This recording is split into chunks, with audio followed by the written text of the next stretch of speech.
சமீபத்தில் ஒரு பாடகி ஒருத்தர் சொன்னார் இல்லையா, கியூட் திங்கா. யாருக்குடா அது கியூட் திங்கு? என் சேரிக்குள்ள வந்து சொல்லு கியூட் திங்குன்னு, என் தெருவுக்குள்ள வந்து சொல்லுது கியூட் திங்குன்னு, உடனே பாட வாய்ப்பு கொடுத்துட்டாங்க. இப்படித்தான் அவர்களுக்கான சோசியல் பிரிவிலேஜ அவன் வெளிப்படுத்திட்டே இருக்கான். நீங்க நினைக்கிறீங்க எதுக்குடா அசிங்கமா, அதாவது காலர் இங்க இருக்கு, நீங்க ரவுண்ட் நெக் போட்டீங்கன்னா கழுத்து தெரியாது, ஆனா அந்த ரவுண்ட் நெக்லயும் வெளியே தெரியுற மாதிரி தூக்கி வெளியே போட்டுக்கிறான். அவன் இப்படி லைட்டா இப்படி தூக்கி விட்டுக்கிறான், பாட போயிடுறான், ஃபேஷன் டிசைனிங் போயிடுறான், ஐஏஎஸ் ஆயிடுறான், அகாடமியில போய் சேர்ந்துறான், என்னென்னமோ பண்றான். இந்த சோசியல் பிரிவிலேஜ அவன் மெயின்டைன் பண்ணிட்டே இருக்கிறான். திராவிடம் என்பதை தலித்துகளிடமிருந்து அந்நியப்படுத்துவது அல்லது ஒடுக்கப்பட்ட மக்களிடமிருந்து திராவிடம் என்ற சொல்லாடலை அப்படியே தவிர்த்து எடுப்பது, வேரோடு பிடுங்கி எறிவது அப்படின்ற அஜெண்டாவை தொடர்ச்சியாக ஒரு சிலர் பேசிக் கொண்டிருக்கிறார்கள். அதில் விதிவிலக்காக பல பேர் அந்த சிக்கலில் போய் மாட்டிக் கொள்ளுகிறார்கள். அதற்கு நம்முடைய தோழர் ஆதவ் தீட்சண்யா விளக்கம் கொடுக்க போய் அந்த விளக்கத்திற்கு பதில் சொல்லுகிறேன் என்ற பெயரில் யாருகிட்ட எதுக்காக இந்த திராவிடம்ன்றதை நம்ம விட்டு கொடுக்க போறோம்? ஏங்க, சேதுபதி மன்னர்ல இருந்து அயோத்திதாச பண்டிதர் வரைக்கும் இந்த வார்த்தையின் மீது உரிமை கோரி இருக்கிறார்கள். யாருக்காக யார் இதை விட்டு கொடுப்பது? அப்போ ஏதோ ஒரு சங்கிலி தொடர் நமக்குள் இருக்கிறது. நான் பிராமின் அப்படின்னு பேசுறது நீ கொண்டு வருகின்ற சனாதன தத்துவத்துக்கு எதிரானது தானே தவிர தனி மனிதர்களுக்கு எதிரானது அல்ல. அதை தனி மனிதர்களுக்கு எதிரானதாக சுருக்கி தலித்துகளை என்னை நீ அந்நியப்படுத்துறது மாதிரி சமூகத்திலிருந்து அத்தனை பேரை அந்நியப்படுத்த பார்க்கிற, அதை நாங்க விட மாட்டோம். யாருக்கு அம்பேத்கர் சொந்தமானவர்? அந்த சங்கிகளுக்கா, நம்முடைய திராவிட இனத்துக்கா? இந்த திராவிட இனத்துக்கு சொந்தமானவர் அம்பேத்கர். அவர் மீது நீ எந்த காவி சாயத்தை பூசினாலும் கருப்பு மேலெழுந்து கொண்டேதான் இருக்கும். அவர் போர்த்திய துண்டு நீளமாக இருக்கலாம், ஆனால் அந்த நீளமும் கருப்பின் பிரதிபலிப்பாகத்தான் இருந்து கொண்டே இருக்குமே தவிர எந்த காலத்திலும் காவியின் பிரதிபலிப்பாக அந்த நீளம் இருக்க கூடாது, இருக்கவும் விடமாட்டோம். அம்பேத்கர் சொன்ன தீர்வுகளை பொய்ப்பித்து காட்டிவிட்டார்கள் சங்கிகள். இன்றைக்கு மோடி ஓபிசி ஜாலவித்தை பேசிக் கொண்டிருக்கிறார். இந்த அழுத்தத்தையும் தமிழ்நாடு தான் கொடுத்திருக்கிறது. நீ ஓபிசி பாலிடிக்ஸையோ எஸ்சிஎஸ்சி பாலிடிக்ஸையோ எதிர்த்துட்டு இந்த ஊர்ல இனிமேல் நீ ஓட்டு கேட்டு வர முடியாதுன்ற ஒரு நெருக்கடியை யாருக்கு ஏற்படுத்தி இருக்கோம்? மோடிக்கே ஏற்படுத்தி இருக்கோம். இன்டர்வியூல வந்து உட்காந்து புலம்புறாரு, ஐயோ நான் முஸ்லீமை பத்தி தப்பா பேசலீங்கன்னா அப்படின்றாரு. கதற விட்டது யாரு? நாம தான். வேத நாம போட்டது. இந்த தமிழ்நாடுன்னு பேர் சூட்டுறது அப்படின்றது தமிழ்நாட்டுடைய நீண்ட கால கோரிக்கை. அதனால தமிழ்நாட்டுக்குன்னு பேர் வச்சுட்டாங்க. ஒரு விஷயத்த லாபமா மறைச்சிருவாங்க. சங்கர்லிங்கம்னு ஒருத்தர் உண்ணாவிரதம் இருந்து செத்து போனாரு. சங்கரலிங்கத்தை பத்தி சொல்லுவாங்க. சங்கரலிங்கம் ஏன் செத்து போனாரு, யாரால செத்து போனாரு, அத பேசு தம்பி. யார் ஆட்சி காலத்துல சங்கரலிங்கம் போராடினாரு? பச்சை தமிழர் என்ன செய்தார்? ஏதாவது செஞ்சிருக்கணும்ல. ஏங்க, அவர் உட்கார்ந்து இருக்கிற காங்கிரஸ் கமிட்டிக்கு பேரு தமிழ்நாடு காங்கிரஸ் காரிய கமிட்டி. தமிழ் மாநிலத்துக்கு தமிழ் மாநிலம்னு நீ வச்சிருக்கிற பேரை வைக்கணும்னு தானே போராடுறோம். ஏன் பிரச்சனை? பேசவே இல்லை. ஒரு வெல்ஃபேர் ஸ்டேட் நடத்துறதுக்கும் ஒரு ஐடியாலஜிக்கலி வெல்ஃபேர் ஸ்டேட் நடத்துறதுக்கும் இருக்கிற வித்தியாசம் தான் காமராஜர் கொடுத்த நல்லாட்சிக்கும் திராவிட இயக்கமே நேரடி கொடுக்கின்ற நல்லாட்சிக்கும் இருக்கக்கூடிய வித்தியாசம். நிறைய பேர் சொல்றாங்க காமராஜர் மதிய உணவு கொண்டு வந்தாரு, எம்ஜிஆர் சத்துணவு கொண்டு வந்தாருன்னு. பொய். பிட்டி தியாகராயர் கொண்டு வந்ததே சத்துணவு தான். பிளட் டெஸ்ட் எடுத்து தான் சத்துணவு கொண்டு வந்தாங்க. கல்வியில இடஒதுக்கீடு 2006. 2006 எத்தனை வருஷம் ஆச்சு? 18 வருஷம் தான் ஆகுது. இன்னும் வயசுக்கே வரலடா கல்வி இடஒதுக்கீடு. அதுக்குள்ள சொல்றான் எத்தனை வருஷமா இடஒதுக்கீடு தின்னுகிட்டே இருக்கா பாருங்கன்னு. டேய், 18 வருஷம் தான் கொடுத்திருக்க. 1800 வருஷத்துக்கு பேசிக்கிட்டு இருக்கேன் நானு. காலையில் அருள்மொழி அம்மா திராவிட இயக்கத்தின் கோட்பாடுகள் அப்படின்ற சில விஷயங்களை, அடிப்படையில் திராவிட இயக்கம் அல்லது நாம் இப்போது பேசிக் கொண்டிருக்கக்கூடிய சுயமரியாதை, பகுத்தறிவு, பார்ப்பன எதிர்ப்பு, ஆதிக்க எதிர்ப்பு, இந்த மாதிரியான விஷயங்கள் எல்லாம் எங்கிருந்து நாம் பேச தொடங்குகிறோம்? Governor R. N.. ரவி கூறுவது போல நாம் கால்டுவெல்லுக்கு பிறகுதான் இதை பேசிக் கொண்டிருக்கிறோமா? இல்லை. அல்லது சங்க இலக்கியம் என்று நாம் வரையறை வைத்திருக்கிறோமே, அதிலிருந்து தான் பேசிக் கொண்டிருக்கிறோமா? இல்லை. அதனால்தான் கருணானந்தம் அவர்கள் கொடுத்த உதாரணத்தை அம்மா குறிப்பிட்டார். சங்க இலக்கியம் என்று நாம் 2000தோடு நிற்கிறோம், அது 10,000 கூட இருக்கலாம். அதனால் அந்த கால வரையறையை நீங்கள் சுருங்க சொல்லாமல் விரித்து சொல்ல வேண்டும் அப்படின்ற அந்த இடத்திலிருந்து அவ்வளவு காலமாக நாம் இந்த ஆதிக்க எதிர்ப்பை தொடர்ந்து பேசிக்கொண்டு வருபவர்களாக இருக்கிறோம்.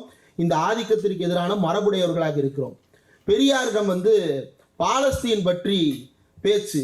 பாலஸ்தீன்ல பிரச்சனை தொடர்ந்து நடந்து கொண்டிருக்கிறது. அங்க இருக்கக்கூடியவர்களுக்கு எதிராக தொடர்ந்து வன்முறை நிகழ்த்தப்பட்டு கொண்டிருக்கிறது. அவர்களை பெரியார் என்ன சொல்றார் அப்படின்னா, அரேபிய திராவிடர்கள் அப்படின்னு குறிப்பிடுறாரு. ஏன் அரேபிய திராவிடர்கள்னு குறிப்பிடுறாரு? அவன் ஒடுக்கப்படுறான். யாரால ஒடுக்கப்படுறான்? ஆதிக்கத்தால் ஒடுக்கப்படுகிறான். அது எந்த ஆதிக்கமாக வேண்டுமானாலும் இருக்கட்டும், அவர்களும் திராவிடர்கள். ஏன்? அவர்கள் ஒடுக்குமுறைக்கு உள்ளானவர்கள். இப்ப சமீபத்தில் நடந்து கொண்டிருக்கின்ற அரசியல் உரையாடல் நம்ம எல்லோருக்கும் தெரியும். இது அண்ணா மன்றமா, அது கலைஞர் மன்றம். அந்த மன்றத்தில் நடந்த அந்த உரையாடல், அது சமூக வலைதளங்களில் ஏற்படுத்திய தாக்கம். திராவிடம் என்பதை தலித்துகளிடமிருந்து அந்நியப்படுத்துவது அல்லது ஒடுக்கப்பட்ட மக்களிடமிருந்து திராவிடம் என்ற சொல்லாடலை அப்படியே தவிர்த்து எடுப்பது, வேரோடு பிடுங்கி எறிவது அப்படின்ற அஜெண்டாவை தொடர்ச்சியாக ஒரு சிலர் பேசிக் கொண்டிருக்கிறார்கள். அதில் விதிவிலக்காக பல பேர் அந்த சிக்கலில் போய் மாட்டிக்கொள்ளுகிறார்கள். அதற்கு நம்முடைய தோழர் ஆதவன் தீட்சண்யா விளக்கம் கொடுக்க போய் அந்த விளக்கத்திற்கு பதில் சொல்லுகிறேன் என்ற பெயரில் ஒரு நல்ல தத்துவ உரையாடலை நாம் நம்முடைய தரப்பிலிருந்து முன்வைப்பதற்கு ஒரு சூழல் ஒன்று ஏற்பட்டது. அதை நம்ம பார்த்தோம். என்ன உரையாடல் நடைபெற்றது? அதில் ஆதவன் தீட்சண்யா அவர்கள் ஒரு விஷயத்தை குறிப்பிட்டார். என்ன குறிப்பிட்டார் அப்படின்னா, யாருக்கிட்ட எதுக்காக இந்த திராவிடம்ன்றதை நம்ம விட்டு கொடுக்க போறோம்? ஏங்க, சேதுபதி மன்னர்ல இருந்து அயோத்திதாச பண்டிதர் வரைக்கும் இந்த வார்த்தையின் மீது உரிமை கோரியிருக்கிறார்கள். யாருக்காக யார் இதை விட்டுக் கொடுப்பது? அப்போ ஏதோ ஒரு சங்கிலி தொடர் நமக்குள் இருக்கிறது. இந்த திராவிடம் என்கின்ற அடையாளத்தை நாம் எதற்காக முன்வைக்க வேண்டும்? என்னடா கோட்பாட்டுக்குள்ள போற அப்படின்னு நினைக்காதீங்க. செயல்பாட்டை ஒட்டித்தான் பேசுகிறேன். கோட்பாடு அப்படின்றது தத்துவ விளக்கமாக போகாமல் அதை செயல்பாட்டிலிருந்து எதற்காக இந்த திராவிடம் என்ற சொல்லை இன்னமும் இறுக பற்றி கொண்டு இருக்கிறோம் அப்படின்ற அந்த அடிப்படையை நாம் எல்லாம் விளங்கி கொள்ள வேண்டும். சோவி ஐயா அவர்கள் தான் சமீபத்தில் திராவிடத்திற்கு ஒரு அருமையான ஒரு டெஃபனிஷனை கொடுத்தார். ஐ திங்க் ஏதோ ஒரு மெயின்ஸ்ட்ரீம் மீடியாவில் சொன்னார் அப்படின்னு நினைக்கிறேன். திராவிடம் என்பது தத்துவமா என்றால் ஆம் தத்துவம். திராவிடம் என்பது நிலமா என்றால் ஆம் நிலம். திராவிடம் என்பது மொழி குடும்பமா என்றால் ஆம் மொழி குடும்பம். திராவிடம் என்பது இனவரையறையா என்றால் ஆம் இனவரையறை. திராவிடம் என்பது யாரெல்லாம் ஒடுக்கப்பட்டவர்களாக இருக்கிறார்களோ, எங்கெல்லாம் ஒடுக்குமுறை நிகழ்கிறதோ, அந்த ஒடுக்குமுறைக்கு எதிராக கிளர்ந்து எழுவது அத்தனையும் திராவிடம் தான் அப்படின்ற அந்த தத்துவத்தை அவர் சொல்லியிருப்பார். இப்போ இதை எங்கிருந்து எடுத்து வர்றார் அவர்? அது ஒரு சாரான கருத்து. அது ஒரு சாராக நமக்கு கொடுக்கப்பட்ட கருத்து. அந்த சாற்றை அவர் எங்கிருந்து எடுக்கிறார்? பெரியார் என்னும் தொண்டு செய்து பழுத்த பழத்திலிருந்து அந்த சாற்றை நமக்கு எடுத்து தருகிறார்.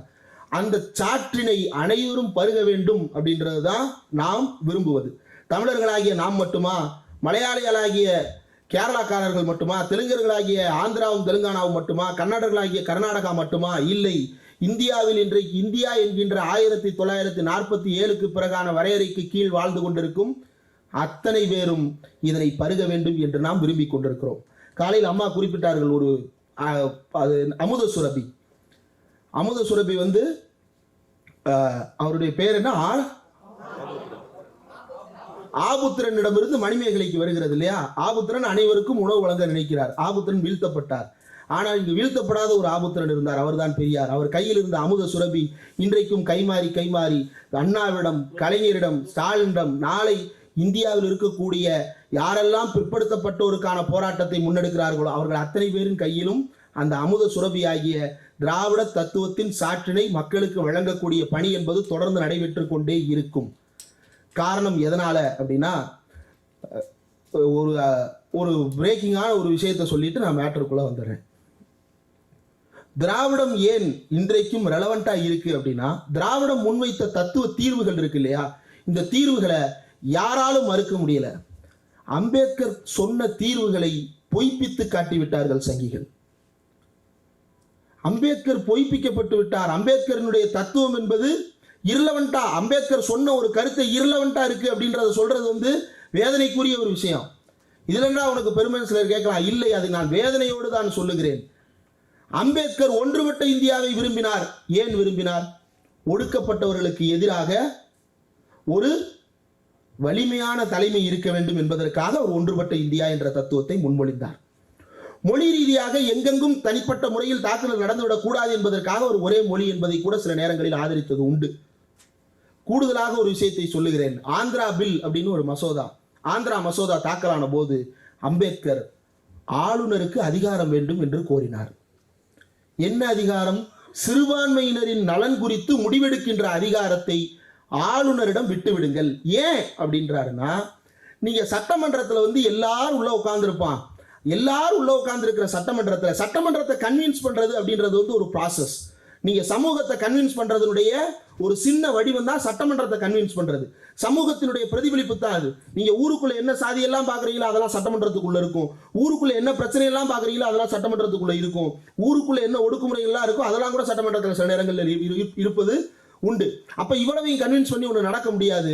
ஆளுநர் ஒருத்தர்கிட்ட இருந்தா, கனடாவா ஒரு உதாரணம் காட்டுறாரு, சுவிட்சர்லாந்து ஒரு உதாரணம் காட்டுறாரு. அங்கெல்லாம் சிறுபான்மையினர் நலன் குறித்த ஏதாவது சிக்கல் ஏற்பட்டால் அதை தீர்க்கும் அதிகாரம் ஆளுநரிடம் இருக்கிறது. அதனால் கொடுத்தால் என்ன தவறு அப்படின்னு ஆந்திரா பில் வர்றப்ப கேட்கிறாரு. அதுக்கு முன்னாடியே கவர்னர் குறித்த மசோதாக்கள்லாம் ஃபைனல் ஆயிருச்சு. அப்ப கேட்கிறாங்க, நீங்க தானே அம்பேத்கர் எழுதி கொடுத்தீங்க, நீங்களே இப்ப மாத்தி பேசுறீங்களே, நான் கொளுத்திடுவேன். சும்மா சும்மா இதே சொல்லிட்டு நான் கொளுத்திடுவேன். அவருடைய நோக்கம் என்ன? சிறுபான்மையினர் பாதுகாக்கப்பட வேண்டும். அந்த சிறுபான்மையினர் என்பவர்கள் யார்? மத ரீதியான சிறுபான்மையினர் மட்டுமல்ல, சாதி ரீதியான சிறுபான்மையினர், மொழி ரீதியான சிறுபான்மையினர் என்று இந்தியா முழுவதும் இருக்கின்ற அத்தனை சிறுபான்மையினரின் நலனுக்காக அவர் கோரினார். இன்னைக்கு யோசிச்சு பாருங்க, அந்த அதிகாரம் கவர்னர் கையில் இருந்தா என்ன ஆகும்னு. அது வேற சிறுபான்மையினருக்கான நலனா போய் நிற்கும். ஒரு 3% சிறுபான்மைக்கான நலனாக இன்றைக்கு அது மாறி போயிருக்கும்.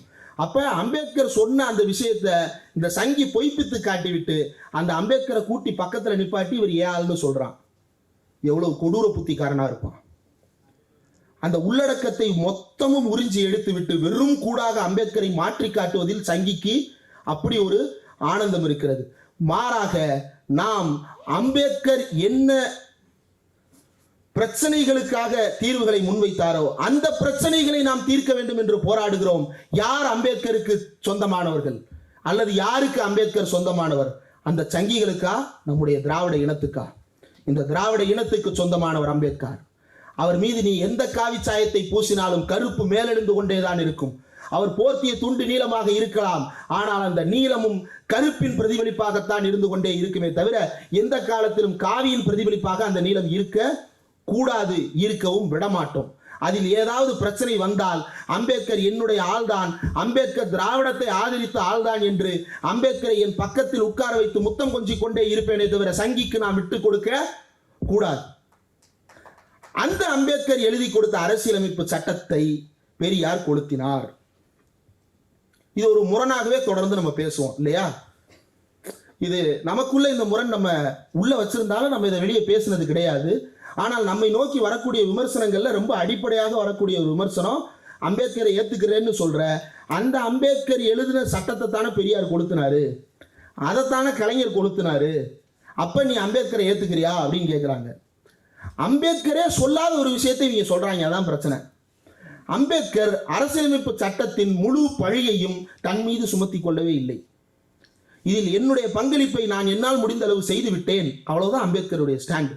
இந்த மொத்த பழியை என் மேல ஏத்தாதன்றதான் அம்பேத்கர் சொல்றது. அதனாலதான் பிபிசி நேர்காணல்ல அரசியலமைப்பு சட்டமன்ற விவாதம் முடிந்து வெளியே வந்ததற்கு பிறகு பிபிசி நேர்காணல் என்ன சொல்றாரு, 2வது தடவை சொல்றாரு. அரசியலமைப்பு சட்டமன்றத்துக்குள்ளே சொல்றாரு கொளுத்திடுவேன்னு, சிறுபான்மையினர் நலனை பாதுகாக்காவிட்டால். வெளியே வந்ததுக்கு அப்புறம் என்ன சொல்றாரு, இது ஒர்க் ஆகல அப்படின்னா கொளுத்திரு, எதுக்கு இதை வச்சுக்கிட்டு அப்படின்றாரு. அப்ப அந்த அரசியலமைப்பு சட்டத்தில் இருக்கக்கூடிய சிக்கல்களுக்கான சுமையை அம்பேத்கர் தன்னுடைய தலையில் ஏற்றவில்லை எனும்போது நாம் ஏன் அம்பேத்கர் தலையில் அந்த சுமையை ஏற்றி வைத்துக் கொண்டு அவரை வெறும் வழிபாட்டு கருவியாக மட்டுமே மாற்றிக் கொண்டிருக்கிறோம்? இன்றைக்கு தீட்சிதர்கள் எந்த அடிப்படையில கோயிலை சொந்தம் கொண்டாடுறாங்க? சிதம்பரம் நடராஜர் கோயில் இருக்கு இல்லையா, அந்த சிதம்பரம் நடராஜர் கோயில தீட்சிதர்கள் சொந்தம் கொண்டாடுறான். எதன் அடிப்படையில் கொண்டாடுறான்? கான்ஸ்டிடியூஷனல் கேரண்டியின் கீழே கொண்டாடுறான்.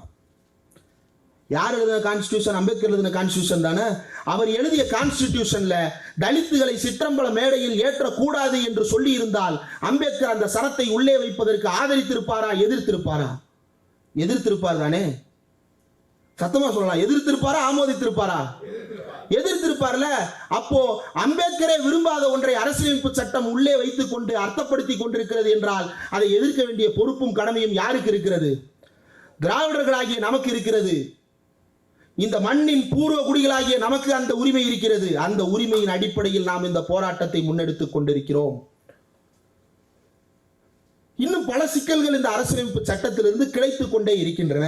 ஏன் அப்படின்னா, அரசியலமைப்பு சட்டம் அப்படின்றது ஒரு வாழும் சாசனம். அதை லைன் பை லைனா வார்த்து லெட்டர் பை லெட்டரா நம்ம பின்பற்ற முடியாது. அப்படி லெட்டர் பை லெட்டரா பின்பற்றுறது அப்படின்னா அதை நீங்க மாசம் மாசம் புதுசு புதுசா எழுதிக்கிட்டே இருக்கணும். ஏன்னா இன்னைக்கு ஒன்று இருக்கும், நாளைக்கு வேற ஒரு தத்துவத்தை எடுத்துக்கணும், நாளைக்கு வேற ஒன்று போயிடும்.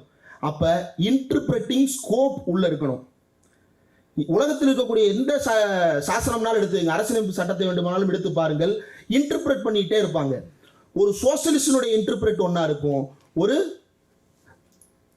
ரைட் விங் பர்சனுடைய இன்டர்பிரேஷன் வேற ஒன்னா இருக்கும் இல்லையா? தனிநபர் சுதந்திரம் அப்படின்றத நம்ம ஒன்னா டிஃபைன் பண்ணுவோம், அவன் வேற ஒன்னா டிஃபைன் பண்ணுவான். அவனுடைய தனிநபர் சுதந்திரம் எது? முந்தா நேற்று ஒரு தீர்ப்பு மதுரை ஹைகோர்ட்ல, நேற்று கூட பேசும்போது சொன்னேன், இதே இடத்துல இருந்தா பேசுனேன், மறுபடியும் சொல்றேன். பார்ப்பனர்கள் தின்று போட்ட இலை இருக்கு இல்லையா, அந்த இலையில சூத்திரர்களும் பஞ்சமர்களும் உருண்டு உருண்டு விழுவதுக்கு பேரு சாதி கொடுமையா திருவிழாவா? இது திருவிழான்ற பேர்ல கொண்டாடணும்னு ஒரு குரூப் வருது. இது திருவிழா இல்லடா, இது சாதி இழிவு அப்படின்னு சொல்லிட்டு ஒரு குரூப் தடைக்கு வருது. ஏற்கனவே ஒரு டிவிஷனல் பெஞ்சில் உட்கார வச்சு இது ஆதிக்க கொடூரங்கள், இது நிகழக்கூடாது அப்படின்னு தடை போட்டாச்சு. ஆனா இப்பதான் அவர்களுக்கு ஜிஆர் சாமிநாதன் பெஞ்ச் கண்ணுக்கு தெரிஞ்சிருக்கு, அங்க போயிருக்கிறாங்க, தீர்ப்பு கொடுத்தாச்சு. எப்படி உருள்றது? அது அவங்கவுங்க மத நம்பிக்கை, அது அவங்கவுங்க மத நம்பிக்கை, அதுல தலையிட நீங்க யார் அப்படின்னு கேட்கிறான். இப்ப இந்த இடத்துல நம்ம கான்ஃபிளிக்ட் வருது. இந்த கான்ஃபிளிக்டை அரசியலமைப்பு சட்ட ரீதியாகவே நாம் எதிர்கொள்ளுவோம். அதே அரசியலமைப்பு சட்டத்தின் வேறு ஒரு சரத்தை வைத்து அவனும் எதிர்கொள்ளுவான். இந்த முரண் உள்ளுக்குள் இருந்து கொண்டே இருக்கும். இது இன்னைக்குன்னு இல்லை, நீங்க அரசியலமைப்பு சட்டத்தை தமிழ்நாட்டில இருந்து திமுக, திராவிட இயக்க தமிழர் பேரவைன்னு 3 பேர் மட்டுமே உட்கார்ந்து அரசியலமைப்பு சட்டம் ஒன்று எழுதினாலும் அதுலயும் சங்கி தனக்கான பாயிண்ட் ஒன்று கிரியேட் பண்ணிட்டே இருப்பான். ஏன்னா இன்டர்பிரட்டிங் ஸ்கோப் உள்ள இருக்கும் ஒரு கான்ஸ்டிடியூஷன் அல்லது ஒரு லா அப்படின்றதுல. அதைத்தான் நம்ம ஓட்டைகள் அப்படின்னு குறிப்பிடுறோம்.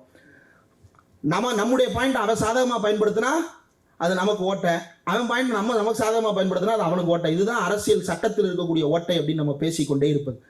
இப்போ இந்த ஓட்டையை பூசுவதற்கு அன்ரிட்டன் லா ஒன்று தேவை. ரிட்டன் லா எழுதுறதுக்கு அறிஞர்கள் போதும். ஆனால் இந்த அன்ரிட்டன் லா இருக்குல்ல, இதை மக்கள் மனசுல பதிய வைக்கிறதுக்கு உங்களுக்கு ஒரு பாண்டித்யம் தேவையில்லை, மக்களை புரிந்து கொள்ளும் தன்மை வேண்டும், மக்களுக்கு தொண்டு செய்கின்ற மனம் வேண்டும். அந்த இரண்டையும் கொண்டிருந்தார் பெரியார். நீங்க கான்ஸ்டிடியூஷன்ல பிரியாம்பிள்ல பாத்தீங்க அப்படின்னா அதுல ஒரு விஷயம் குறிப்பிடப்பட்டிருக்கு, ஜஸ்டிஸ், லிபர்ட்டி, ஈக்குவலிட்டி, ஃப்ராட்டர்னிட்டி. இப்போ இந்த ஜஸ்டிஸ் அப்படின்னா என்ன அப்படின்னு கேம்பிரிட்ஜ் யூனிவர்சிட்டியில பார்த்தீங்கன்னா ஒரு டெஃபினிஷன் இருக்கும், ஆக்ஸ்போர்டில் பார்த்தா அதில் ஒரு டெஃபினிஷன் இருக்கும். இதெல்லாம் வந்து டெஃபினிஷன் தான். ஆனால் பெரியார் இந்த டெஃபினிஷன்ஸை படிச்சுட்டு இந்த வார்த்தைகளுக்கு வந்து சேரலை. அந்த டெஃபினிஷனுடைய இம்ப்ளிமெண்டேஷன் என்னவா இருக்குன்றதை பார்த்துட்டு அந்த வார்த்தைகளை கண்டறிந்தார் பெரியார். அதனால்தான் பெரியார் முன்வைத்த தீர்வுகளும் திராவிட இயக்கம் முன்வைத்த தீர்வுகளும் ரொம்ப ரொம்ப ரொம்ப ரொம்ப ரெலவெண்டாகவும் இன்றைக்கும் தீர்வை நோக்கி நகர்த்தக்கூடியதாகவும் இருக்கிறது. Justice, liberty, equality, fraternity. இந்த ஈக்குவலிட்டி அப்படின்றத வந்து அவர் வந்து போய் உலக தத்துவ மேதைகளை எல்லாம் படித்து அறிந்து விட்டு வரவில்லை, தன்னோட வீட்டில இருந்து தொடங்குறாரு. பக்கத்து வீட்டுக்காரனுக்கு ஏமா தண்ணி கொடுக்க மாட்டான்னு நம்ம தன்னோட அம்மாவை கேள்வி கேட்கறதுல இருந்து அவருடைய தத்துவம் தொடங்குகிறது. ஆனால் அவர் அதை தனி பிரச்சனையாக பார்க்கவில்லை. தான் வீட்டில் வந்து ஒருத்தரால தண்ணி பிடிக்க முடியாதுன்றத தன்னோட தனி பிரச்சனையா அவர் பார்க்கல, அல்லது தன் வீட்டில் நடக்கக்கூடிய தனி பிரச்சனையா பார்க்கல. மாறாக அது சமூக ஒழுங்கீனமாக பார்க்கிறார். அந்த ஒழுங்கீனத்துக்கு எதிராக, அதாவது இவன் ஒரு ஒழுங்கு வச்சிருக்கிறான், ஒரு ஒழுங்கீனமான ஒழுங்கு ஒன்று வச்சிருக்கிறான், அதை ஒழிச்சு கட்டணும் அப்படின்றதுக்காக இதையெல்லாம் கண்டினியூஸா ஒரு பரந்த கண்ணோட்டத்தோடு பெரியார் இருக்க தொடங்குகிறார். இப்போ போய் கேட்கலாம், அம்பேத்கர்டே கூட கேட்கலாம், என்ன அம்பேத்கர், நீங்க வாழும்போது அந்த ஊர்ல அந்த இடத்துல அந்த தெருவில் ஒரு வீட்டில் தலித்த படுகொலை பண்ணிட்டாங்க, நீங்க ஏன் வாய் திறக்கல கேட்கலாம்ல.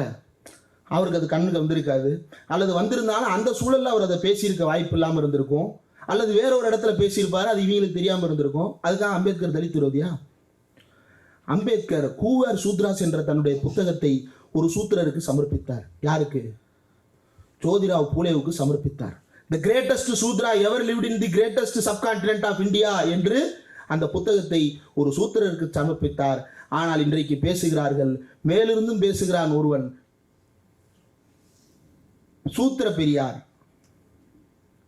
பெரியார் சூத்திர பெரியார் அப்படின்னு. பெரியார் சூத்திரர் பெரியார் அல்ல, இந்தியாவுக்கு எது தீர்வோ என்கின்ற சூத்திரத்தை வழங்கிய பெரியார். அதுதான் உண்மை. பெரியாரை அதனால்தான் இவர்களுக்கு கண்டால் எரிச்சல் வருகிறது. அந்த எரிச்சலை புகைச்சலாக மாற்றி பலருக்கும் பரப்புகின்ற வேலையை சங்கிகள் செய்து கொண்டிருக்கிறார்கள். அந்த செய்து கொண்டிருக்கின்ற வேலைக்கு நாம் பலிகடா ஆகிவிடக் கூடாது. இப்போ அடிப்படையா நம்முடைய செயல்பாடுகள்ல ரொம்ப பிரதானமான ஒரு விஷயம் என்ன அப்படின்னா, இந்தியாவுடைய அரசியலமைப்பு சட்டத்தில் சட்டப்பிரிவு 15. அந்த 15 கீழே வந்து 4 அப்படின்னு ஒன்று இருக்கும். அந்த 15 கீழ் 4 வந்து அதுக்கு முன்னாடி கிடையாது. அந்த 15 கீழ் 4 இருக்கு இல்லையா, அந்த 4 தான் இந்தியா முழுவதும் இன்றைக்கு ஓபிசி மக்கள் சுதந்திரமான சுவாசத்தை உணர்கிறார்கள் என்றால், அல்லது உரிமைகளுக்காக போராடுகிறார்கள் என்றால், அம்பேத்கர் ஒரிஜினல் கான்ஸ்டிடியூஷன் பேசும் பொழுது, அதாவது டிராப்ட்ல பேசும் பொழுது அவர் ஓபிசி ரிசர்வேஷனை கோருகிறார். ஆனால் அது டேபிள் ஆகும்போது ஓபிசி ரிசர்வேஷன் உள்ளுக்குள் இல்லை. அந்த ஓபிசி ரிசர்வேஷன் வேண்டும் என்று பெரியார் இங்கு கிளர்ந்து எழுகிறார். காரணம், செண்பகம் துரைராஜன் ஒரு வழக்கு, தான் அப்ளையே பண்ணாத ஒரு காலேஜில் தனக்கு சீட்டு கிடைக்கலன்னு ஒரு கேஸு. அப்படி ஒரு கேஸுக்கு அஃபிடவிட்னு ஒன்று போடுவோம்ல. அஃபிடவிட்னா என்னன்னா பிரமாண பத்திரம், டிக்ளரேஷன். ஒன்றும் இல்லை, நம்ம ஒரு ரெஸ்யூம் சப்மிட் பண்ணால் கூட, ஒரு கரிக்குலம் சப்மிட் பண்ணால் கூட கடைசியில் டிக்ளரேஷன், மேலே இருக்கின்ற அத்தனை தகவல்களும் என்னுடைய மனசாட்சிக்கு நேர்மையாக உண்மையானது, நான் எந்த தகவலும் பொய்யாக தரவில்லை என்று நான் உறுதியளிக்கிறேன்னு கீழே கையெழுத்து போடுவோம்ல, இதுதான் பிரமாணம். அப்படி பிரமாண பத்திரமே இல்லாமல் ஜட்ஜ்மெண்ட்டே கொடுத்துட்டான். மெட்ராஸ் ஹைகோர்ட்டில் ஜட்ஜ்மெண்ட் முடிஞ்சு டெல்லி ஹைகோர்ட் போய் ஜட்ஜ்மெண்ட் வந்து என்னடா நினைச்சிட்டு இருக்கீங்க அப்படின்னு பெரியார் இங்கு கொந்தளித்தார். தமிழ்நாடு முழுவதும் போராட்டங்களை அறிவித்தார். அரசியலமைப்பு சட்டத்தை எதிர்த்து போராடினார். ஏன் அந்த சட்டத்தில் எனக்கு இடமில்லை என்ற கேள்வி எழுப்பினார். தமிழ்நாட்டில் அன்றைக்கு இருந்த காங்கிரஸ் அரசு கதிகலங்க தொடங்குகிறது. வேறு வழியே இல்லாமல் நேருவை போய் சந்தித்து, ஐயா என்னமாவது பண்ணிருங்க, இல்லைன்னா தமிழ்நாடே தலைகீழாயிரும், இந்த பெரியார் நம்மளை சும்மா விட மாட்டாரு அப்படின்னு போய் கதறாங்க. நேரு அதற்கு பிறகு அந்த சட்ட திருத்தம் வருகின்ற பொழுது உள்ளுக்குள் அதை சேர்த்தவர் சர்தார் வல்லபாய் பட்டேல் என்று சொல்லப்படுவது உண்டு. ஏனென்றால் பிற்படுத்தப்பட்டோருக்கான அந்த வேதனைகளை அவரும் கூட அறிந்திருந்தார், அதனால் அதை ஏற்றுக்கொண்டார் அப்படின்ற சொல்லப்படுவது உண்டு. சில இணையதளங்களில் அந்த தகவல்களை பார்க்க முடிகிறது. ஆனால் அது என்ன என்று தெளிவாக எக்ஸாக்டா பின்பாயிண்ட் பண்ண முடியல. ஆனா சட்ட திருத்தம் நடந்துச்சு. என்னன்னு நடந்துச்சு? ஆர்டிகிள் 15. அந்த 15 என்ன சொல்லுது? அந்த 15ல ஓப்பனிங் லைனே பார்த்தீங்கன்னா, prohibition of discrimination on grounds of religion, race, caste, sex, place of birth. இந்த 5ஐயும் குறிப்பிட்டு, இந்த 5இன் அடிப்படையில் யாருக்கும் ஏற்றத்தாழ்வு கற்பிக்க கூடாது. இதை வச்சுக்கிட்டு தான் நம்ம ரிசர்வேஷனை ஒழிச்சு கட்டினாங்க. ஏன்னா ரிசர்வேஷன் அப்படின்றது சாதி ரீதியாக பிரிக்குதான் அப்படின்னு சொல்லி தீர்ப்பு கொடுத்து ரிசர்வேஷனை ஒழிச்சு கட்டின தீர்ப்பு வந்து இந்த 15ஆம் நம்பர் ஆர்டிகிள் தான். அதனால தான் அதை கோட் பண்ணிட்டு, அதில் 4ஆம் நம்பர் பார்த்தீங்கன்னா கீழே இருந்து 2ஆம் point, nothing in this article or in clause 2 of the article 29 shall prevent the state from making any special provision for the advancement of any socially and educationally backward classes of citizens or for the scheduled castes and the scheduled tribes. இந்த சரத்தில் இருக்கக்கூடிய எந்த விஷயமும் பிற்படுத்தப்பட்ட வகுப்பினருடைய முன்னேற்றத்திற்காக கொடுக்கப்படுகின்ற எந்த உரிமைகளையும் மறுக்க முடியாது. எதை காரணம் காட்டி? ஆர்டிகிள் 15ஐயோ அல்லது ஆர்டிகிள் 29 கிளாஸ் 2ஐயோ காரணம் காட்டி மறுக்க முடியாது என்ற சட்ட திருத்தம் செய்யப்பட்டது. இந்தியா முழுவதும் இன்றைக்கு ராகுல் காந்தி பேசுகின்றாரே இடஒதுக்கீட்டு உரிமை, சமீபத்தில் கூட காங்கிரஸ்காரர்கள் தொடர்ந்து பேச தொடங்கி இருக்கிறாங்க. என்னன்னா, முதல் சட்ட திருத்தம் கொண்டு வந்தது நாங்க தான் ஓபிசி ரிசர்வேஷன் கொண்டு வந்தோம், நீ கொடுக்கலன்றதுனால பெரியார் போராடினாரு. பட் அட்லீஸ்ட் உன்னால ஏத்துக்கிற முடிகிற அளவுக்கு ஒரு இடம் இருந்துச்சு. அந்த இடத்துல தான் காங்கிரஸ் நம்ம பக்கத்தில் நிற்கிது அப்படின்ற ஒரு உரையாடலுக்கான இடத்தில் நிற்கிறது அப்படின்ற தத்துவத்தின் அடிப்படையில் காங்கிரஸோட உரையாடல் நடத்துகிறோம். ஆனால் இன்னைக்கு காமராஜர் தான் கொண்டு வந்தாரு. சமீபத்தில் சில பேச்செல்லாம் கேட்க முடியுது. ஓமந்தூர் ராமசாமி ரெட்டியார் தான் பெரியாருக்கே ரிசர்வேஷன் சொல்லி கொடுத்தாராம். அப்படியான சில ட்விஸ்டிங்கான ஸ்டேட்மெண்ட்ஸ்லாம் அப்பப்போ கேட்க முடியும். அதை வச்சுக்கிட்டு சண்டை போடுறதுக்கான இடம் இன்னைக்கு இல்லை. அதை தாண்டி வேற ஒரு சண்டையை போட வேண்டியது இருக்கு. ஏன்னா குறைந்தபட்சம் 2 பேரும் ரிசர்வேஷனை ஆதரிக்கிறோம், அவ்வளோதான். ஆனால் எதிர்த்தாப்புல ஒருத்தன் நானும் ரிசர்வேஷனை ஆதரிக்கிறேன் அப்படின்னு புதுசாக வந்திருக்காங்க. எப்போ? முதல் கட்ட தேர்தல் முடிஞ்சதற்கு பிறகு, அல்லது தேர்தல் தேதி அறிவிக்கப்படுவதற்கு சில வாரங்கள் முன்னாடி. எங்க பார்லிமெண்ட்ல கேள்வி, நம்ம எம்பி வில்சன் கேட்கிறாரு. என்ன கேட்கிறாரு? எப்பா ஆல் இந்தியா கோட்டான்னு ஒன்று போடுறியே, இந்த ஆல் இந்தியா கோட்டாவில் எங்கப்பா ஓபிசி ரிசர்வேஷன் ஒழுங்கா பின்பற்றுறீங்கன்னு கேட்குறாரு. பதில் சொல்ல மாட்டேறாங்க. கொடுத்து பதிலை பார்த்தோம்னா எல்லாத்தையும் ஜெனரல் கேட்டகரிக்கு மாற்றி விட்டாங்க. இந்தியா முழுக்க 27,000 ஓபிசி மாணவர்கள் வஞ்சிக்கப்பட்டிருக்கிறார்கள். இதனால என்னடா நடக்குது அப்படின்னு சொல்லிட்டு கேஸை போட்டு, அதுக்கப்புறம் கேஸில் ஜெயிச்சு, அந்த கேஸ்லையும் கூட ஆல் இந்தியா கோட்டா வந்து எப்படிங்க ஸ்டேட் லெவல் இதெல்லாம் இம்ப்ளிமெண்ட் பண்ண முடியாது, சரி அப்போ குறைந்தபட்சம் 50% இம்ப்ளிமெண்ட் பண்ணணும்ல, பார்த்து பண்ணுவோம் இவரானார். பார்க்குற வரைக்கும் கேஸை முடிக்க மாட்டேன், நிப்பாட்டு, நீ வந்து எல்லாத்தையும் சரியா ரிசர்வேஷன் படி ஃபில்அப் பண்ணிட்டு வா, அதற்கப்புறம் இதை போடுவோம் அப்படின்னு சொல்லிட்டு அந்த அளவுக்கு அழுத்தத்தை தமிழ்நாடு உருவாக்கியது என்றால் தமிழ்நாட்டிற்குத்தான் இந்தியாவிலேயே முதலில் இந்த பிற்படுத்தப்பட்ட ஒரு உரிமைக்கான பார்வை இருந்தது. இப்ப இதை எப்படி ட்விஸ்ட் பண்றாங்கன்னா, இது வெறும் பிற்படுத்தப்பட்ட ஒரு நலன் தானே, SC/ST நலனுக்காக என்ன செய்தீர்கள் அப்படின்னு சொல்லிட்டு, நீ வெறும் ஓபிசிக்கு மட்டும்தான் போராட்டம் நடத்தின அப்படின்ற மாதிரி ரெண்டா நடுவில் ஒரு கோடு போடுறாங்க. அப்படிலாம் வகுந்தெடுக்கிறதுக்காக ஓபிசி ரிசர்வேஷனை நம்ம போராடல. நாம் ஏன் எல்லோருக்குமான ரிசர்வேஷனை பற்றி பேசிக் கொண்டிருக்கிறோம் என்றால், நான் பிராமின் என்கின்ற இந்த யூனிட்டி மட்டும்தான் இந்தியாவில் நாம் எல்லாம் சர்வைவ் ஆவதற்கான எசென்சியல் ஸ்கில்.